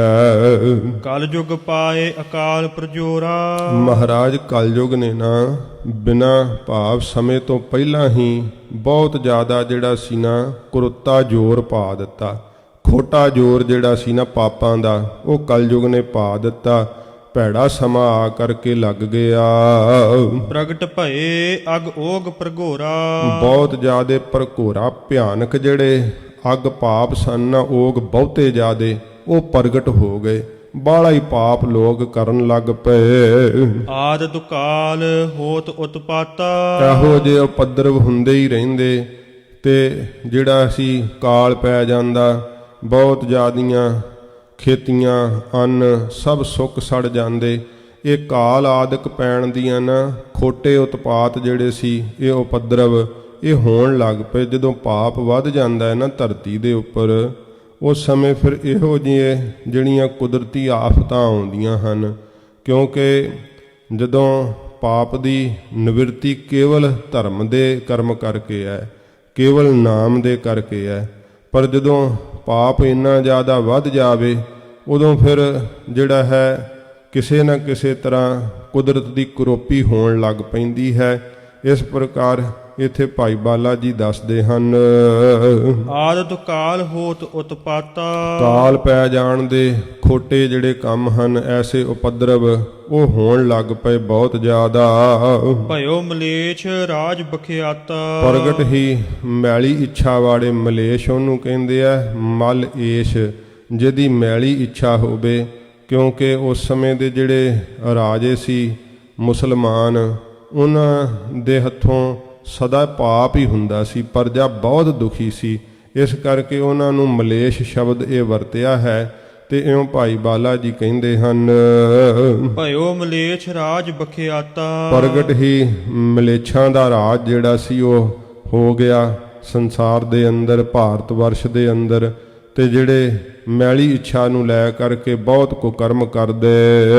ਪੰਥ ਮੁਹੰਮਦ ਬੜਦ ਅਪਾਰਾ। ਜਿਹੜਾ ਮੁਹੰਮਦ ਸਾਹਿਬ ਦਾ ਪੰਥ ਸੀਗਾ ਇਸਲਾਮ, ਉਹ ਬਹੁਤ ਜ਼ਿਆਦਾ ਤੇ ਸਮੇਂ ਵੱਧ ਰਿਹਾ ਸੀ। ਆਪਣੇ ਆਪ ਨੂੰ ਹੀ ਉਹ ਕਹਿੰਦੇ ਕਿ ਅਸੀਂ ਹੀ ਬਿਹਸ਼ਤਾਂ ਨੂੰ ਜਾਵਾਂਗੇ, ਬਾਕੀ ਸਭ ਨਰਕਾਂ ਨੂੰ ਜਾਣਗੇ। ਹੋਰ ਕਿਸੇ ਨੂੰ ਉਹ ਜਿਹੜਾ ਸੀਗਾ ਇਸ ਪ੍ਰਕਾਰ ਜਿਹੜਾ ਮਨੁੱਖੀ ਨਾ ਸੀ ਮੰਨਦੇ, ਉਹ ਕਿਸੇ ਵੀ ਹੋਰ ਧਰਮ ਦਾ ਸਤਿਕਾਰ ਨਹੀਂ ਸੀਗੇ ਕਰਦੇ। ਇਸ ਕਰਕੇ ਇਹ ਪਾਪ ਜਿਹੜਾ ਬਹੁਤ ਜ਼ਿਆਦਾ ਵੱਧ ਗਿਆ। ਮੁਹੰਮਦੀ ਪੰਥ ਜਿਹੜਾ ਸੀ ਉਹ ਬਹੁਤ ਜ਼ਿਆਦਾ ਵੱਧ ਗਿਆ। ਕਲਮਲ ਮੈਂ ਮਤਹੀਨ ਵਿਚਾਰਾ। ਤੇ ਕਲਯੁਗ ਦੇ ਸਮੇਂ ਦੇ ਅੰਦਰ ਜਿਹੜੇ ਲੋਕ ਸੀ ਉਸ ਸਮੇਂ, ਉਹ ਪਾਪ ਰੂਪ ਹੀ ਹੋ ਗਏ ਤੇ ਮਤ ਤੋਂ ਹੀਣੇ ਹੋ ਗਏ। ਵਿਚਾਰ ਉਹਨਾਂ ਦੇ ਅੰਦਰ ਸੁਭ ਰਹੀ ਹੀ ਨਹੀਂ। ਗੋ ਗਰੀਬ ਕੋ ਹਤਹਿ ਕੁਸਾਲੀ। ਗਊ ਨੂੰ, ਗਰੀਬ ਨੂੰ ਖੋਟੇ ਤਰੀਕੇ ਦੇ ਨਾਲ ਮਾਰਨ ਲੱਗ ਪਏ। ਜੇ ਕੋਈ ਨਤਾਣਾ ਵੇਖਦੇ, ਨਿਮਾਣਾ ਵੇਖਦੇ, ਕੋਈ ਦਇਆ ਨਹੀਂ ਕਰਦਾ, ਕੋਈ ਤਰਸ ਨਹੀਂ ਕਰਦਾ। ਬੜੇ ਖੋਟੇ ਢੰਗ ਨਾਲ ਉਹਦੇ ਨਾਲ ਜ਼ਬਰ ਕਰਦੇ, ਧੱਕਾ ਕਰਦੇ, ਉਸ ਨੂੰ ਮਾਰ ਤੱਕ ਦਿੰਦੇ। ਕਲ ਕੇ ਕਾਲਹਿ ਕੀਨ ਕੁਚਾਲੀ। ਇਹ ਕਲਯੁਗ ਦੇ ਸਮੇਂ ਨੇ ਐਸੀ ਖੋਟੀ ਚਾਲ ਚੱਲ ਦਿੱਤੀ ਕਿ ਸਭ ਦੀ ਮਾਤੀ ਮਾਰੀ ਗਈ। ਇਸ ਤਰ੍ਹਾਂ ਦੀ ਹਾਲਤ ਜਦੋਂ ਸੰਸਾਰ ਤੇ ਹੁੰਦੀ ਹੈ ਨਾ, ਉਦੋਂ ਨਿਰੰਕਾਰ ਦੀ ਕੁਦਰਤ ਫਿਰ ਕਰਵਟ ਲੈਂਦੀ ਹੈ, ਜੀਆਂ ਨੂੰ ਸਜ਼ਾ ਮਿਲਦੀ ਹੈ। ਤੋ ਜੇ ਧਰਮ ਦਾ ਹੀ ਜਿਨ੍ਹਾਂ ਨੇ ਲਿਬਾਸ ਪਾਇਆ ਹੋਇਆ ਉਹ ਹੀ ਧਰਮ ਦੀਆਂ ਧੱਜੀਆਂ ਉਡਾਉਣ ਲੱਗ ਜਾਣ ਤਾਂ ਫਿਰ ਹਾਲਤ ਕੀ ਹੁੰਦੀ ਹੈ। ਸੋ ਇਹੋ ਜਿਹੇ ਸੰਸਾਰ ਦੇ ਅੰਦਰ ਹਾਲਾਤ ਜਿਹੜੇ ਹੈ ਉਹ ਜਦੋਂ ਬਣ ਜਾਣ ਤਾਂ ਫਿਰ ਇਹੋ ਜਿਹਾ ਜਿਹੜਾ ਹੈ ਸਮਾਂ ਕਰਵਟ ਲੈਂਦਾ ਹੈ। ਕੋਈ ਨਾ ਕੋਈ ਜਿਹੜਾ ਨਾ ਕੁਦਰਤੀ ਆਫਤ ਜਿਹੜੀ ਉਹ ਪ੍ਰਗਟ ਹੁੰਦੀ ਹੈ। ਇਸ ਪ੍ਰਕਾਰ ਕਹਿੰਦੇ ਹਨ ਭਾਈ ਬਾਲਾ ਜੀ, ਨਿਰਪਤ ਭਏ ਮਤ ਮੰਦ ਮਲੀਨਾ।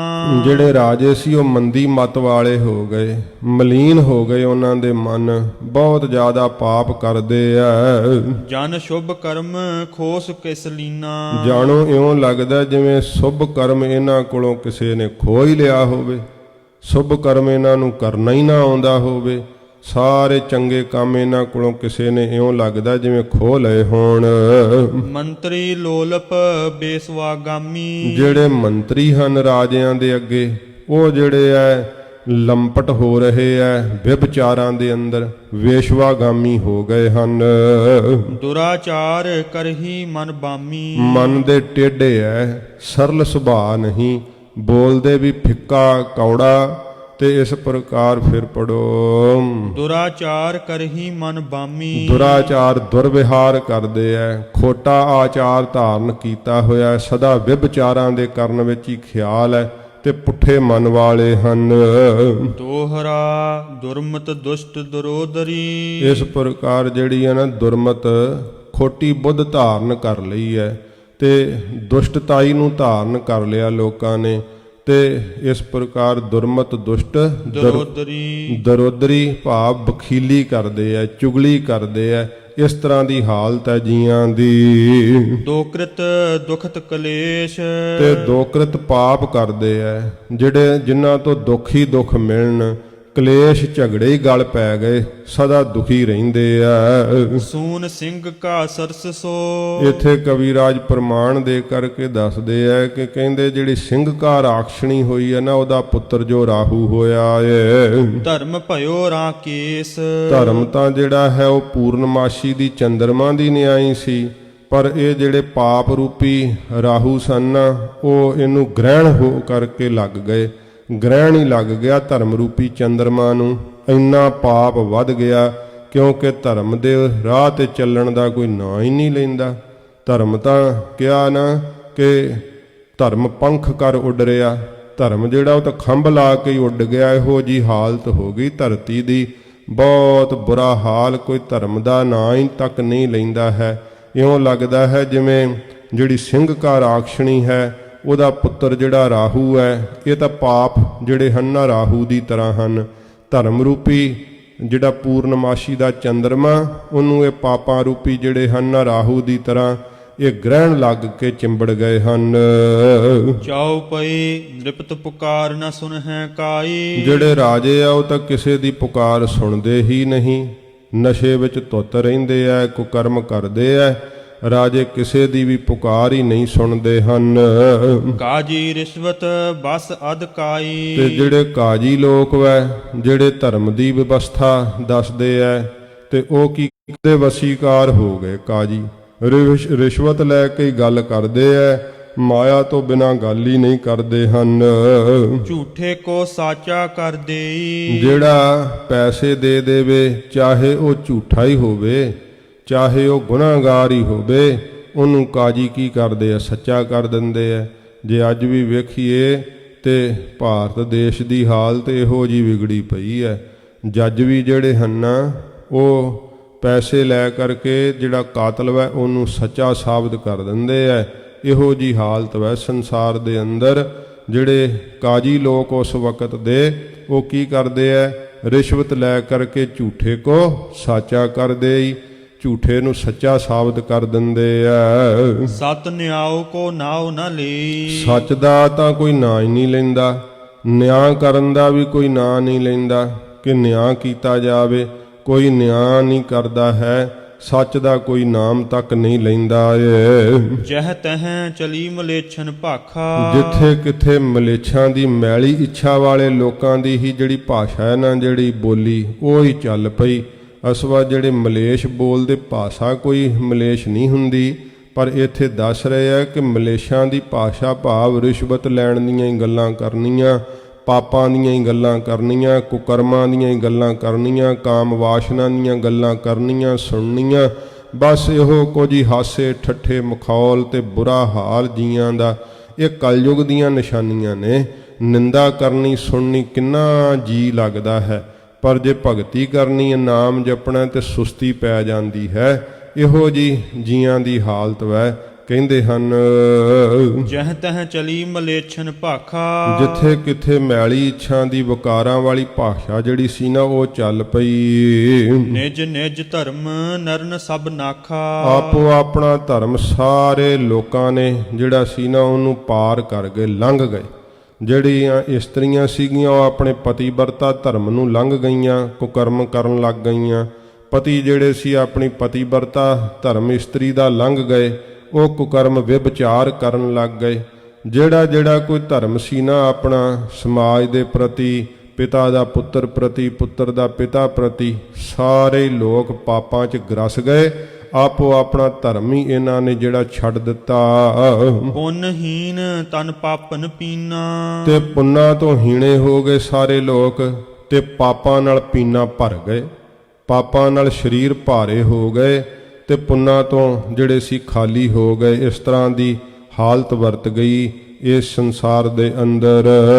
ਦਰਬ ਖਸੋਟ ਹੈ ਦੇਖਤ ਦੀਨਾ। ਜੇ ਕਿਸੇ ਨੂੰ ਗਰੀਬ ਵੇਖਦੇ ਐ, ਚਾਹੀਦਾ ਨਾ ਦਇਆ ਕਰਕੇ ਉਹਦੀ ਮਦਦ ਕੀਤੀ ਜਾਵੇ, ਪਰ ਸਗੋਂ ਉਹਦੇ ਕੋਲੋਂ ਧਨ ਖੋਹਣ ਦਾ ਕੋਈ ਨਾ ਕੋਈ ਤਰੀਕਾ ਲੱਭਦੇ ਐ। ਗਰੀਬ ਮਾਰ ਕਰਦੇ ਆ, ਗਰੀਬ ਨੂੰ ਵੇਖ ਕਰਕੇ ਧਨ ਖੋਹ ਲੈਂਦੇ ਆ। ਪਰ ਕਾਰਜ ਕੇ ਕਰਤਾ ਹਾਨੀ। ਤੇ ਪਰਾਏ ਦਾ ਕੰਮ ਬਣਦਾ ਹੋਵੇ ਉੱਥੇ ਪਹੁੰਚ ਕੇ ਹਾਨੀ ਪਹੁੰਚਾਉਂਦੇ ਆ ਵੀ ਇਹ ਹੁਣ ਬਣ ਕਿਵੇਂ ਗਿਆ, ਇਹ ਨੁਕਸਾਨ ਕਿਵੇਂ ਹੋਵੇ, ਵਿਘਨ ਕਿਵੇਂ ਪਵੇ। ਪਰਾਏ ਦੇ ਕੰਮ ਵਿੱਚ ਬਹੁਤ ਜ਼ਿਆਦੀ ਹਾਨੀ ਪਹੁੰਚਾਉਂਦੇ ਆ, ਨੁਕਸਾਨ ਕਰਦੇ ਆ। ਸਨ ਜਿਉ ਤਨ ਖੋਵਹਿ ਦੁਖ ਦਾਨੀ। ਕਵਿਰਾਜ ਪ੍ਰਮਾਣ ਦੇ ਕਰਕੇ ਦੱਸਦੇ ਆ, ਜਿਵੇਂ ਕਹਿੰਦੇ ਸਣ ਹੁੰਦੀ ਹੈ ਨਾ, ਉਹ ਆਪਣੇ ਤਨ ਨੂੰ ਬਹੁਤ ਜ਼ਿਆਦਾ ਕਸ਼ਟ ਸਹਾਰਦੀ ਹੈ। ਤੇ ਫਿਰ ਇਸ ਪ੍ਰਕਾਰ ਜਿਹੜਾ ਫਿਰ ਪੜੋ, ਸਨ ਜਿਉ ਤਨ ਖੋਵਹਿ ਦੁਖ ਦਾਨੀ। ਸਣ ਦੀ ਤਰ੍ਹਾਂ ਆਪਣੇ ਤਨ ਨੂੰ ਖੋਵਹਿ ਭਾਵ ਬਹੁਤ ਕਸ਼ਟ ਦਿੰਦੇ ਹੈ। ਤੇ ਫਿਰ ਉਹ ਦੁਖਦਾਨੀ, ਦੁੱਖ ਕਿਵੇਂ ਦੁਖਦਾਈ ਕਿਵੇਂ ਹੁੰਦੀ ਹੈ। ਜਿਹੜੇ ਇੱਕ ਕਿਸਮ ਦਾ ਇਹ ਜਿਹੜਾ ਨਾ ਢਿੰਜਣ ਜਿਵੇਂ ਹੁੰਦੇ ਆ, ਇਸ ਤਰ੍ਹਾਂ ਇਹਨਾਂ ਤੋਂ ਛਿਲਕਾ ਜਿਹੜਾ ਲਾਇਆ ਜਾਂਦਾ, ਫਿਰ ਉਹਦੀਆਂ ਸਣ ਬਣਾ ਕਰਕੇ ਜਿਹੜਾ ਉਹਨੂੰ ਗਿੱਲਾ ਰੱਖਿਆ ਜਾਂਦਾ, ਫਿਰ ਕੁੱਟਿਆ ਜਾਂਦਾ, ਫਿਰ ਉਹਨੂੰ ਵੱਟਿਆ ਜਾਂਦਾ। ਇਉਂ ਰੱਸੀਆਂ ਬਣਾਈਆਂ ਜਾਂਦੀਆਂ ਸਣ ਦੀਆਂ। ਸਣ ਦੇ ਮੰਜੇ ਵੀ ਬੁਣੇ ਜਾਂਦੇ ਸੀਗੇ ਪੰਜਾਬ ਵਿੱਚ ਪਹਿਲਾਂ, ਹੁਣ ਤਾਂ ਰਿਵਾਜ ਨਹੀਂ ਰਿਹਾ। ਉਹ ਰੱਸੀਆਂ ਬਣਾ ਕਰਕੇ ਫਿਰ ਉਹ ਰੱਸੀ ਕਿਹੜੇ ਕੰਮ ਆਉਂਦੀ, ਕਹਿੰਦੇ ਕਿਸੇ ਨੂੰ ਬੰਨ੍ਹਣ ਦੇ ਹੀ ਕੰਮ ਆਉਂਦੀ। ਪਹਿਲੋਂ ਤਾਂ ਆਪ ਉਹਨੇ ਸਣ ਨੇ ਕਿੰਨਾ ਦੁੱਖ ਸਹਾਰਿਆ, ਤੇ ਫਿਰ ਜਦੋਂ ਰੱਸੀ ਬਣ ਗਈ ਕਿਸੇ ਨੂੰ ਜੂੜ ਦਿੱਤਾ, ਬੰਨ੍ਹ ਲਿਆ, ਦੁੱਖ ਦਿੱਤਾ। ਇਸ ਪ੍ਰਕਾਰ ਉਹ ਪ੍ਰਮਾਣ ਦੇ ਕਰਕੇ ਕਵਿਰਾਜ ਕਹਿੰਦੇ ਹਨ ਕਿ ਸਣ ਦੀ ਨਿਆਈ ਦੁੱਖ ਸਹਾਰਦੇ ਐ, ਪਰ ਕਹਿੰਦੇ ਦੂਸਰੇ ਦਾ ਕੰਮ ਨਹੀਂ ਬਣਨ ਦੇਣਾ। ਮੇਰਾ ਭਾਵੇਂ ਕਿੰਨਾ ਨੁਕਸਾਨ ਹੋ ਜਾਵੇ, ਪਰ ਤੇਰਾ ਨਹੀਂ ਮੈਂ ਫਾਇਦਾ ਹੋਣ ਦੇਣਾ। ਇਹੋ ਜੀ ਮੱਤ ਮਾਰੀ ਗਈ ਲੋਕਾਂ ਦੀ। ਅੱਜ ਕੱਲ੍ਹ ਵੀ ਸਮਾਜ ਵਿੱਚ ਇਹੋ ਜਿਹੇ ਮਿਲ ਜਾਂਦੇ ਐ, ਜਿਹੜਾ ਆਪਣਾ ਭਾਵੇਂ ਕਿੰਨਾ ਨੁਕਸਾਨ ਹੋ ਜੇ, ਦੂਸਰੇ ਨੂੰ ਰੋਟੀ ਖਾਂਦਾ ਨਹੀਂ ਵੇਖਣਾ ਚਾਹੁੰਦੇ। ਇਹਨਾਂ ਮਨ ਵਿੱਚ ਈਰਖਾ, ਇਹਨਾਂ ਮਨ ਵਿੱਚ ਜ਼ਿਆਦਾ ਕ੍ਰੋਧ ਤੇ ਦਵੈਸ਼ ਭਰੀ ਹੋਈ ਹੈ। ਕਵਿਰਾਜ ਕਹਿੰਦੇ ਇਹੋ ਜੀ ਮੱਤ ਮਾਰੀ ਗਈ ਸਾਰੇ ਲੋਕਾਂ ਦੀ ਕਿ ਸਣ ਵਾਂਗ ਆਪ ਦੁੱਖ ਸਹਾਰ ਕਰਕੇ, ਆਪ ਕਸ਼ਟ ਸਹਿ ਕਰਕੇ ਕਿਸੇ ਦਾ ਬਣਦਾ ਕੰਮ ਵਿਗਾੜ ਦਿੰਦੇ ਆ। ਪਰ ਧਨ ਪਰ ਨਿੰਦਿਆ ਪਰ ਦਾਰਾ। ਪਰਾਏ ਦਾ ਧਨ ਚਰਾਉਣ ਵਿੱਚ ਲੱਗੇ ਰਹਿੰਦੇ ਐ, ਪਰਾਏ ਦਾ ਧਨ ਵੇਖ ਵੇਖ ਕੇ ਸੜਦੇ ਰਹਿੰਦੇ ਐ, ਤੇ ਪਰਾਈ ਦੀ ਨਿੰਦਾ ਕਰਦੇ ਰਹਿੰਦੇ ਆ। ਹਰ ਸਮੇਂ ਪਰਾਏ ਦੀ ਨਿੰਦਾ ਕਰਨ ਵੱਲ ਹੀ ਧਿਆਨ ਲੱਗਾ ਰਹਿੰਦਾ ਹੈ। ਤੇ ਪਰਦਾਰਾ, ਆਪਣੀ ਇਸਤਰੀ ਭਾਵੇਂ ਕਿੰਨੀ ਸੋਹਣੀ ਹੋਵੇ, ਪਰ ਪਰਾਈ ਇਸਤਰੀ ਵੱਲ ਨੂੰ ਵੇਖ ਵੇਖ ਕੇ ਵਕਾਰ ਭਾਵਨਾ ਕਰਦੇ ਰਹਿੰਦੇ ਆ। ਨਿਸ ਦਿਨ ਤਨ ਮਨ ਸੋ ਹਿਤ ਧਾਰਾ। ਤੇ ਰਾਤ ਦਿਨ ਹੀ ਤਨ ਕਰਕੇ ਵੀ ਤੇ ਮਨ ਕਰਕੇ ਵੀ ਹਿਤ ਪ੍ਰੇਮ ਧਾਰਨ ਕਰ ਲਿਆ ਲੋਕਾਂ ਨੇ। ਇਹ ਜੀ ਮੱਤ ਮਾਰੀ ਗਈ। ਤਨ ਕਰਕੇ ਵੀ ਜਿਹੜਾ ਹੈ ਵਿਸ਼ਿਆਂ ਭੋਗਾਂ ਨੂੰ, ਪਰਾਈ ਇਸਤਰੀ ਵੱਲ ਨੂੰ ਜਿਹੜਾ ਪ੍ਰਵਿਰਤ ਹੋ ਗਏ। ਮਨ ਕਰਕੇ ਵੀ, ਤਨ ਕਰਕੇ ਵੀ ਨਿੰਦਾ ਕਰਦੇ ਜੀਭਾਂ ਨਾਲ, ਮਨ ਕਰਕੇ ਉਹਦਾ ਰਸ ਚੁੱਕ ਚੱਖਦੇ ਆ। ਮਨ ਬਹੁਤ ਇਕਾਗਰ ਹੋ ਜਾਂਦਾ ਜਦੋਂ ਨਿੰਦਾ ਕਰਦੇ ਤੇ ਸੁਣਦੇ ਆ। ਤੇ ਪਰਾਇਆ ਧਨ ਜਿਹੜਾ ਹੈ ਉਹ ਤਨ ਕਰਕੇ ਚਰਾਉਣ ਲੱਗਿਆਂ ਵੀ ਲਿਹਾਜ਼ ਨਹੀਂ ਕਰਦੇ ਤੇ ਮਨ ਕਰਕੇ ਸੜਦੇ ਰਹਿੰਦੇ ਆ। ਇਸ ਤਰ੍ਹਾਂ ਤਨ ਮਨ ਕਰਕੇ ਜਿਹੜਾ ਨਾ ਪਰਾਇਆ ਧਨ, ਪਰਾਈ ਨਿੰਦਾ ਤੇ ਪਰ ਇਸਤਰੀ ਦੇ ਅੰਦਰ ਪਰਦਾਰਾ ਰਸ ਰਚਿਓ। ਮਹਾਰਾਜ ਸੱਚੇ ਪਾਤਸ਼ਾਹ ਜੀ ਨੇ ਜਿਵੇਂ ਕਿਹਾ ਹੈ ਕਿ ਰੇ ਨਰ ਕੌਣ ਕੁਮਤ ਤੈ ਲੀਨੀ, ਪਰਦਾਰਾ ਨਿੰਦਿਆ ਰਸ ਰਚਿਓ, ਰਾਮ ਭਗਤ ਨਹਿ ਕੀਨੀ। ਇਹ ਤੇਰੀ ਹਾਲਤ ਹੈ। ਭਾਈ ਬਾਲਾ ਜੀ ਦੱਸਦੇ ਹੈ ਕਿ ਗੁਰੂ ਜੀ ਦੇ ਅਵਤਾਰ ਧਾਰਨ ਤੋਂ ਪਹਿਲਾਂ ਇਹੋ ਜਿਹਾ ਪਾਪ ਜਿਹੜਾ ਸੀ ਧਰਤੀ ਤੇ ਫੈਲ ਗਿਆ ਸੀਗਾ। ਦੋਹਰਾ ਜੰਗਮ ਬਹੁਤ ਸਰੇਵਰੇ। ਹੁਣ ਜਿਹੜੇ ਧਾਰਮਿਕ ਲੋਕ ਆ ਉਹਨਾਂ ਦੀ ਬਾਬਤ ਦੱਸਦੇ ਆ। ਇਹਨਾਂ ਨੇ ਤਾਂ ਧਰਮ ਦੀ ਵਿਵਸਥਾ ਜਿਹੜੀ ਸੀ ਉਹ ਦੱਸਣੀ ਸੀ ਨਾ। ਸਮਾਜ ਦੇ ਅੰਦਰ ਅਸਲ ਵਿੱਚ ਪਾਪ ਜ਼ੋਰ ਹੀ ਉਦੋਂ ਜ਼ਿਆਦਾ ਫੜਦਾ ਹੈ ਜਦੋਂ ਕਿ ਧਰਮ ਦਾ ਮਖੌਟਾ ਪਾ ਕਰਕੇ ਤੇ ਉਹ ਧਰਮੀ ਲੋਕ ਪਾਪ ਕਰਦੇ। ਬਾਹਰੋਂ ਤਾਂ ਜਿਹੜੇ ਹੈ ਉਹ ਧਾਰਮਿਕ ਅਸਥਾਨਾਂ ਤੇ ਬੈਠੇ ਹੋਏ, ਜਿੱਥੇ ਧਰਮ ਦੀ ਪਰਿਭਾਸ਼ਾ ਦੱਸੀ ਜਾਂਦੀ ਹੋਵੇ ਤੇ ਲਿਬਾਸ ਉਹਨਾਂ ਨੇ ਧਰਮ ਦਾ ਪਹਿਰਿਆ ਹੋਇਆ ਹੈ, ਉਹ ਧਾਰਮਿਕ ਅਸਥਾਨਾਂ ਤੇ ਵੀ ਧਰਮ ਨਹੀਂ ਰਹਿਣ ਦਿੰਦੇ। ਧਾਰਮਿਕ ਅਸਥਾਨਾਂ ਦੇ ਉੱਤੇ ਬੈਠੇ ਹੋਏ ਵੀ ਉਹ ਪਾਪ ਦਾ ਹੀ ਬੋਲਬਾਲਾ ਕਰ ਦਿੰਦੇ ਐ ਤੇ ਆਪਣਾ ਵੀ ਜੀਵਨ ਇਹੋ ਜਿਹਾ ਕਿ ਦਿਖਾਵੇ ਵਾਲਾ, ਪਖੰਡ ਵਾਲਾ, ਬਾਹਰੋਂ ਲੋਕਾਂ ਨੂੰ ਭਰਮਾਉਣ ਤੇ ਹੀ ਸਦਾ ਮਨ ਲੱਗਾ ਰਹਿੰਦਾ ਹੈ। ਅੰਦਰੋਂ ਜਿਹੜਾ ਹੈ ਉਹ ਸਦਾ ਪਾਪ ਵੱਲ ਬਿਰਤੀ ਰਹਿੰਦੀ ਹੈ। ਧੋਖੇਬਾਜ਼ੀਆਂ, ਬਲ ਫਰੇਬ, ਕੋਈ ਇਹੋ ਜਿਹੇ ਲੀਡਰ ਜਦੋਂ ਕੌਮ ਨੂੰ ਚਿੰਬੜ ਜਾਂਦੇ ਐ ਫਿਰ ਪਾਪ ਦਾ ਬੋਲਬਾਲਾ ਹੋ ਜਾਂਦਾ ਹੈ। ਕੁਝ ਸਮੇਂ ਲਈ ਇਹੋ ਜਿਹੇ ਵਰਤਾਰੇ ਵਰਤਦੇ ਆ, ਨਿਰੰਕਾਰ ਫਿਰ ਕੋਈ ਇਹੋ ਜਿਹੀ ਸ਼ਕਤੀ ਪ੍ਰਗਟ ਕਰਦੇ ਜਿਹਦੇ ਨਾਲ ਪਾਪ ਨਸ਼ਟ ਹੋ ਜਾਂਦਾ ਹੈ। ਇਉਂ ਸੱਚੇ ਪਾਤਸ਼ਾਹ ਜੀ ਦੇ ਅਵਤਾਰ ਧਾਰਨ ਤੋਂ ਪਹਿਲਾਂ ਦੀ ਹਾਲਤ ਦੱਸਦੇ ਹਨ। ਜੰਗਮ ਬਹੁਤ ਸਰੇਵਰੇ। ਜਿਹੜੇ ਜੰਗਮ ਹਨ ਉਹ ਜਿਹੜਾ ਸ਼ਿਵਾਂ ਦਾ ਵਿਆਹ ਗਾਉਂਦੇ ਹੁੰਦੇ ਆ, ਸਿਰ ਦੇ ਉੱਤੇ ਖੰਭ ਬੰਨੇ ਤੇ ਟੱਲੀਆਂ ਵਜਾਉਂਦੇ ਹੁੰਦੇ ਆ। ਜਨਮ ਜਨਮ ਕੀ ਰਗਰ ਹਮਾਰੀ, ਬਰੋਂ ਸੰਭ ਨਤ ਰਹੋ ਕੁਮਾਰੀ। ਇਸ ਤਰ੍ਹਾਂ ਉਹ ਜਿਹੜੇ ਆ ਪਾਰਬਤੀ ਜਿਵੇਂ ਗਾਉਂਦੀ ਆ ਉਸ ਤਰ੍ਹਾਂ ਗਾਉਂਦੇ ਆ। ਪਾਰਬਤੀ ਤੇ ਸ਼ਿਵਾਂ ਦਾ ਵਿਆਹ ਗਾਉਂਦੇ ਆ ਤੇ ਸਰੇਵੜੇ ਜਿਹੜੇ ਸਵਾਹ ਆਦਿਕ ਮਲ ਕਰਕੇ ਰੱਖਦੇ ਹਨ। ਕਰਤ ਦਿਗੰਬਰ ਰਾਰ। ਦਿਗੰਬਰ ਉਹਨਾਂ ਨੂੰ ਕਹਿੰਦੇ ਆ ਜਿਹੜੇ ਦਿਗ ਅੰਬਰ, ਦਸੋਂ ਹੀ ਦਿਸ਼ਾਵਾਂ ਦੇ ਅੰਬਰ ਕੱਪੜੇ ਪਹਿਰਨ ਵਾਲੇ, ਭਾਵ ਨੰਗੇ, ਅਲਫ ਨੰਗੇ ਰਹਿਣ ਵਾਲੇ। ਤੇ ਇਹ ਜਿਹੜੇ ਹਨ ਜੋ ਪੰਥ ਜੋਗੀਆਂ ਦੇ, ਇਹਨਾਂ ਦੀ ਬਾਬਤ ਦੱਸਦੇ ਆ ਕਰਤ ਦਿਗੰਬਰ ਰਾਰ। ਇਹ ਵੀ ਝਗੜੇ ਹੀ ਕਰੀ ਜਾਂਦੇ ਆ, ਆਪਸ 'ਚ ਝਗੜੇ ਹੀ ਪਏ ਰਹਿੰਦੇ ਆ। ਜੇ ਇਹਨਾਂ ਦੀ ਵੀ ਹਾਲਤ ਵੇਖਣੀ ਹੋਵੇ ਨਾ ਤੇ ਕਦੋਂ ਜਦੋਂ ਇਹ ਇਕੱਠੇ ਹੁੰਦੇ ਆ ਕਿਸੇ ਮੇਲਿਆਂ ਦੇ ਉੱਪਰ ਤੇ ਉੱਥੇ ਇੱਕ ਦੂਸਰੇ ਨਾਲ ਥਾਂ ਤੋਂ ਹੀ ਲੜ ਪੈਂਦੇ ਆ ਕਿ ਮੇਰੀ ਥਾਂ ਤੇ ਤੂੰ ਕਿਉਂ ਲਾ ਲਿਆ, ਕਰਕੇ ਪਿਛਲੇ ਸਾਲ ਅਸੀਂ ਇੱਥੇ ਆਪਣਾ ਸ਼ਿਵਰ ਲਾਇਆ ਸੀਗਾ। ਆਪੋ ਆਪਣੀਆਂ ਥਾਵਾਂ ਤੇ ਮੱਲੀਆਂ ਹੁੰਦੀਆਂ, ਉਸੇ ਤੋਂ ਲੜ ਪੈਂਦੇ ਆ। ਕੋਈ ਪੂਜਾ ਭੇਟਾ ਬਾਹਲੀ ਚਾੜ ਗਿਆ, ਨਾਲ ਦੇ ਬੈਠੇ ਨੇ ਉਹਦੇ ਨਾਲ ਵੈਰ ਕਰਨ ਲੱਗ ਜਾਣਾ ਕਿ ਪਿਛਲੀ ਵਾਰ ਤਾਂ ਇਹ ਮੇਰੇ ਕੋਲ ਆਇਆ ਸੀ, ਐਰਕਾ ਤੈਨੂੰ ਕਿਵੇਂ ਚੜਾ ਗਿਆ। ਇਉਂ ਸਾਰੇ ਮਾਇਆ 'ਚ ਹੀ ਫਸੇ ਹੋਏ ਇੱਕ ਦੂਸਰੇ ਨਾਲ ਝਗੜੇ ਕਰਦੇ ਰਹਿੰਦੇ ਆ। ਜੰਗਮ ਬਹੁਤ ਸਰੇਵੜੇ, ਬਹੁਤ ਸਾਰੇ ਜੰਗਮ ਤੇ ਬੜੇ ਜ਼ਿਆਦੇ ਸਰੇਵੜੇ। ਕਰਤ ਦਿਗੰਬਰ ਰਾਰ, ਨਾਗੇ ਵੇਖੋ ਕਹਿੰਦੇ ਅਸੀਂ ਕੱਪੜੇ ਲਾਹ ਛੱਡੇ ਆ, ਤਿਆਗੀ ਹੋ ਗਏ, ਪਰ ਕਰਦੇ ਹਨ ਝਗੜੇ ਮਾਇਆ ਲਈ। ਖਟ ਦਰਸ਼ਨ ਹਰ ਨਾਮ ਬਿਨ। ਵਾਹਿਗੁਰੂ ਦੇ ਨਾਮ ਤੋਂ ਬਿਨਾਂ ਜਿਹੜੇ ਜੋਗੀਆਂ ਦੇ 6 ਪੰਥ ਹਨ। ਹੋਤ ਬਾਦ ਮਰ ਖੁਆਰ। ਉਹ ਝਗੜਿਆਂ ਦੇ ਵਿੱਚ ਮਰ ਮਰ ਕੇ ਖੁਆਰ ਹੁੰਦੇ ਆ। ਵਿਅਰਥੀ ਝਗੜੇ ਕਰ ਕਰਕੇ ਹੀ ਆਪਣੇ ਜਿਹੜੇ ਆ ਨਾ ਉਹ ਨਸ਼ਟ ਕਰ ਰਹੇ ਆ ਜੀਵਨ ਨੂੰ, ਸਰੀਰ ਨੂੰ।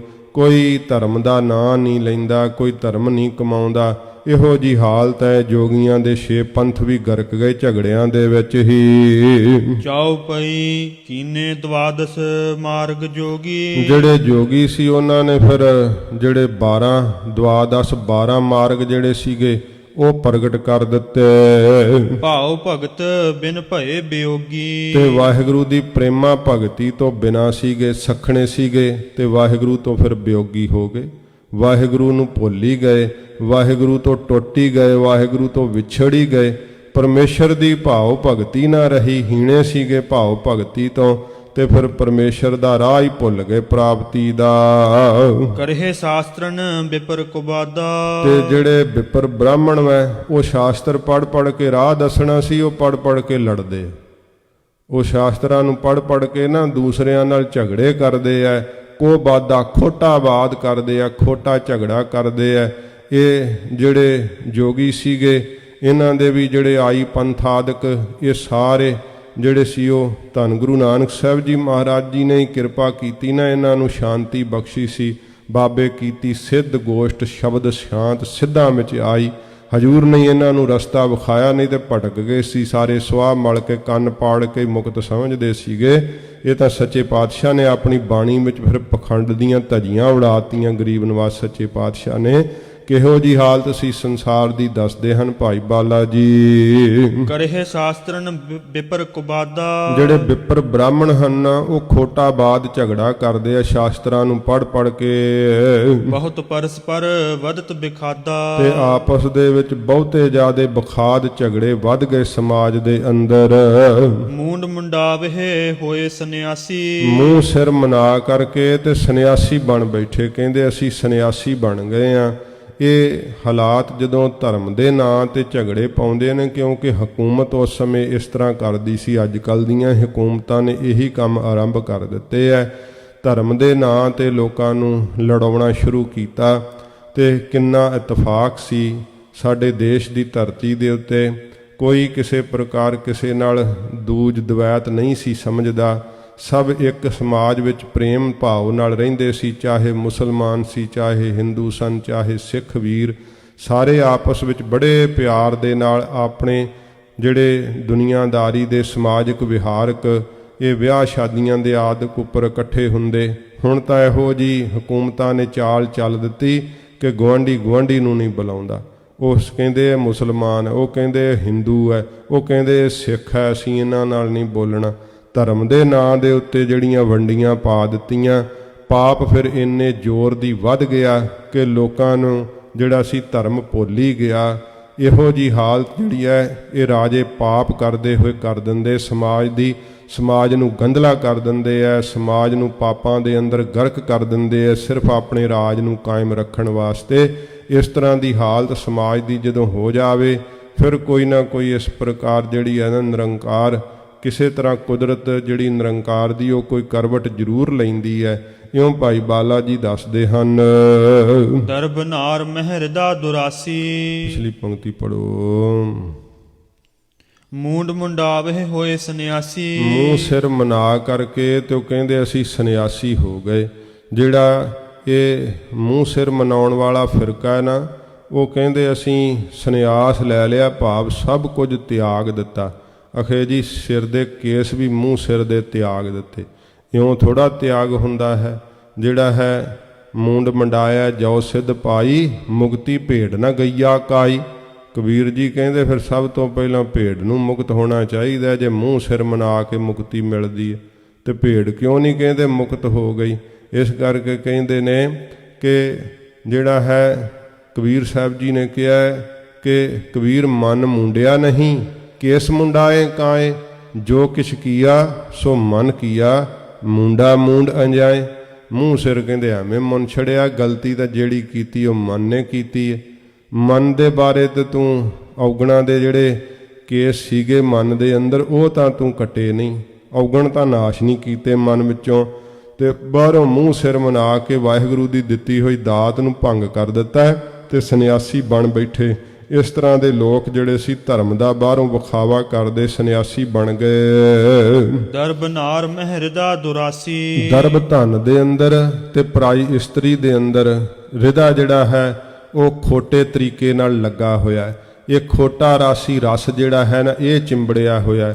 ਬਾਹਰੋਂ ਕਹਿੰਦੇ ਅਸੀਂ ਸੰਨਿਆਸੀਆਂ ਤੇ ਧਨ ਦੇ ਇਕੱਠਾ ਕਰਨ ਵਿੱਚ ਲੱਗਾ ਹੋਇਆ ਮਨ, ਤੇ ਪਰਾਈ ਇਸਤਰੀ ਨੂੰ ਦੇਖਦੇ ਆ ਨੇਤਰਾਂ ਕਰਕੇ, ਤੇ ਵਕਾਰ ਆਪਣੇ ਮਨ ਦੇ ਅੰਦਰੋਂ ਮੇਟ ਨਹੀਂ ਸਕੇ, ਬਾਹਰੋਂ ਸੰਨਿਆਸੀ ਬਣ ਬੈਠੇ।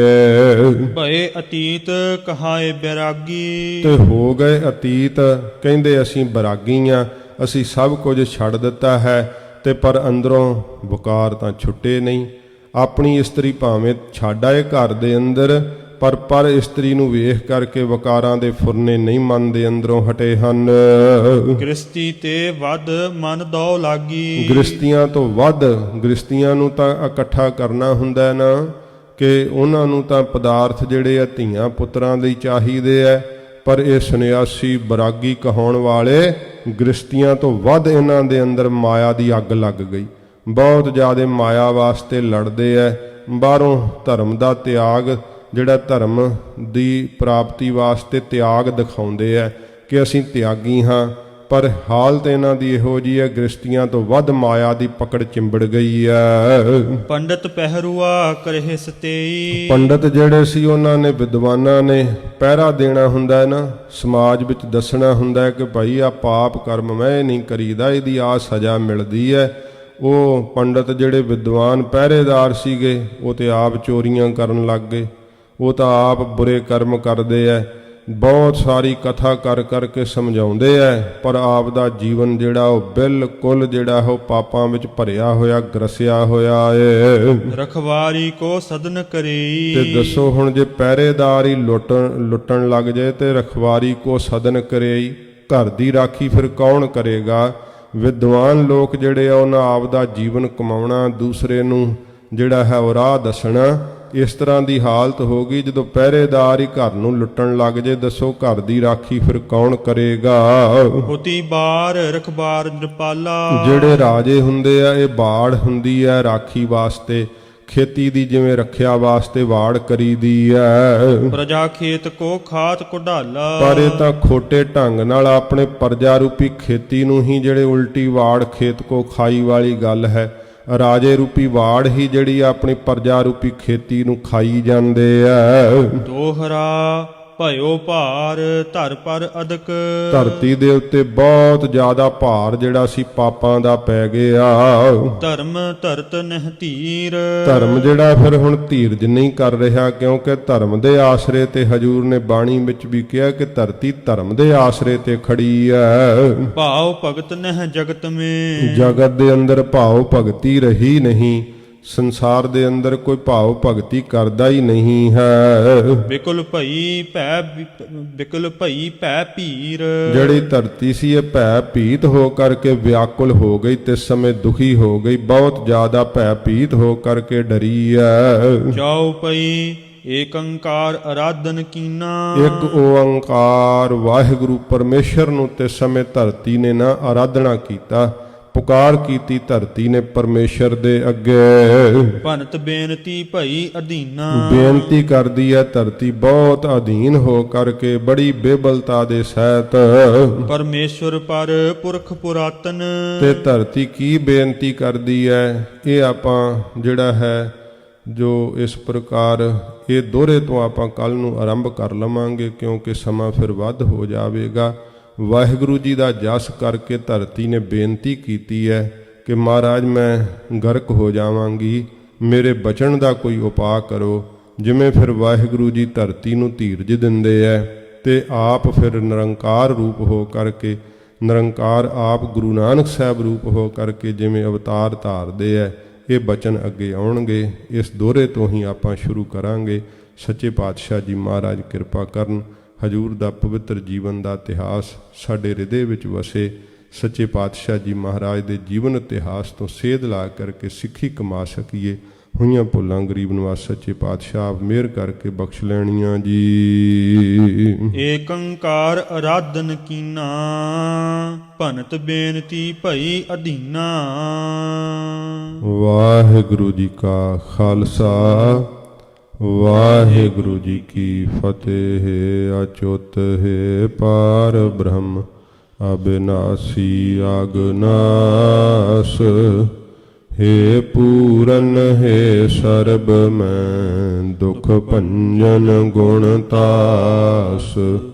हे संगी हे निरंकार, हे निर्गुण सब टेक। हे गोबिंद हे गुण निधान, जाकै सदा बबेक।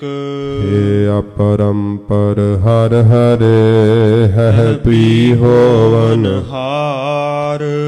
ਏ ਸੰਤਹਿ ਕੈ ਸਦਾ ਸੰਗ ਨਿਧਾਰਾ ਆਧਾਰ ਹੇ ਠਾਕੁਰ ਹਉ ਦਾਸਰੋ ਮੈਂ ਨਿਰਗੁਣ ਗੁਣ ਨਹੀਂ ਕੋਏ ਨਾਨਕ ਦੀਜੈ ਨਾਮ ਦਾਨ ਰਾਖੋ ਹੀਐ ਪਰੋਏ ਆਏ ਪ੍ਰਭ ਸਰਣਾਗਤੀ ਕਿਰਪਾ ਨਿਧ ਦਇਆਲ ਏਕ ਅਖਰ ਹਰ ਮਨ ਬਸਤ ਨਾਨਕ ਹੋਤ ਨਿਹਾਲ ਵਾਹਿਗੁਰੂ ਨਾਮ ਜਹਾਜ ਹੈ ਚੜੇ ਸੋ ਤਰੇ ਪਾਰ ਜੋ ਸ਼ਰਧਾ ਕਰ ਸੇਵੰਦੇ ਗੁਰ ਪਾਰ ਉਤਾਰਨ ਹਾਰ ਕਥਾ ਨਿਤਾ ਪ੍ਰਤ ਹੋਤ ਹੈ ਸੁਨੋ ਸੋ ਸਿੰਘ ਸੋ ਜਾਨ ਨਾਨਕ ਗੁਰੂ ਗੋਬਿੰਦ ਸਿੰਘ ਜੀ ਸਦਾ ਕਰੈ ਕਲਿਆਣ ਨਾਨਕ ਗੁਰੂ ਗੋਬਿੰਦ ਸਿੰਘ ਜੀ ਸਦਾ ਕਰੈ ਕਲਿਆਣ। ਵਾਹਿਗੁਰੂ ਜੀ ਕਾ ਖਾਲਸਾ ਵਾਹਿਗੁਰੂ ਜੀ ਕੀ ਫਤਿਹ।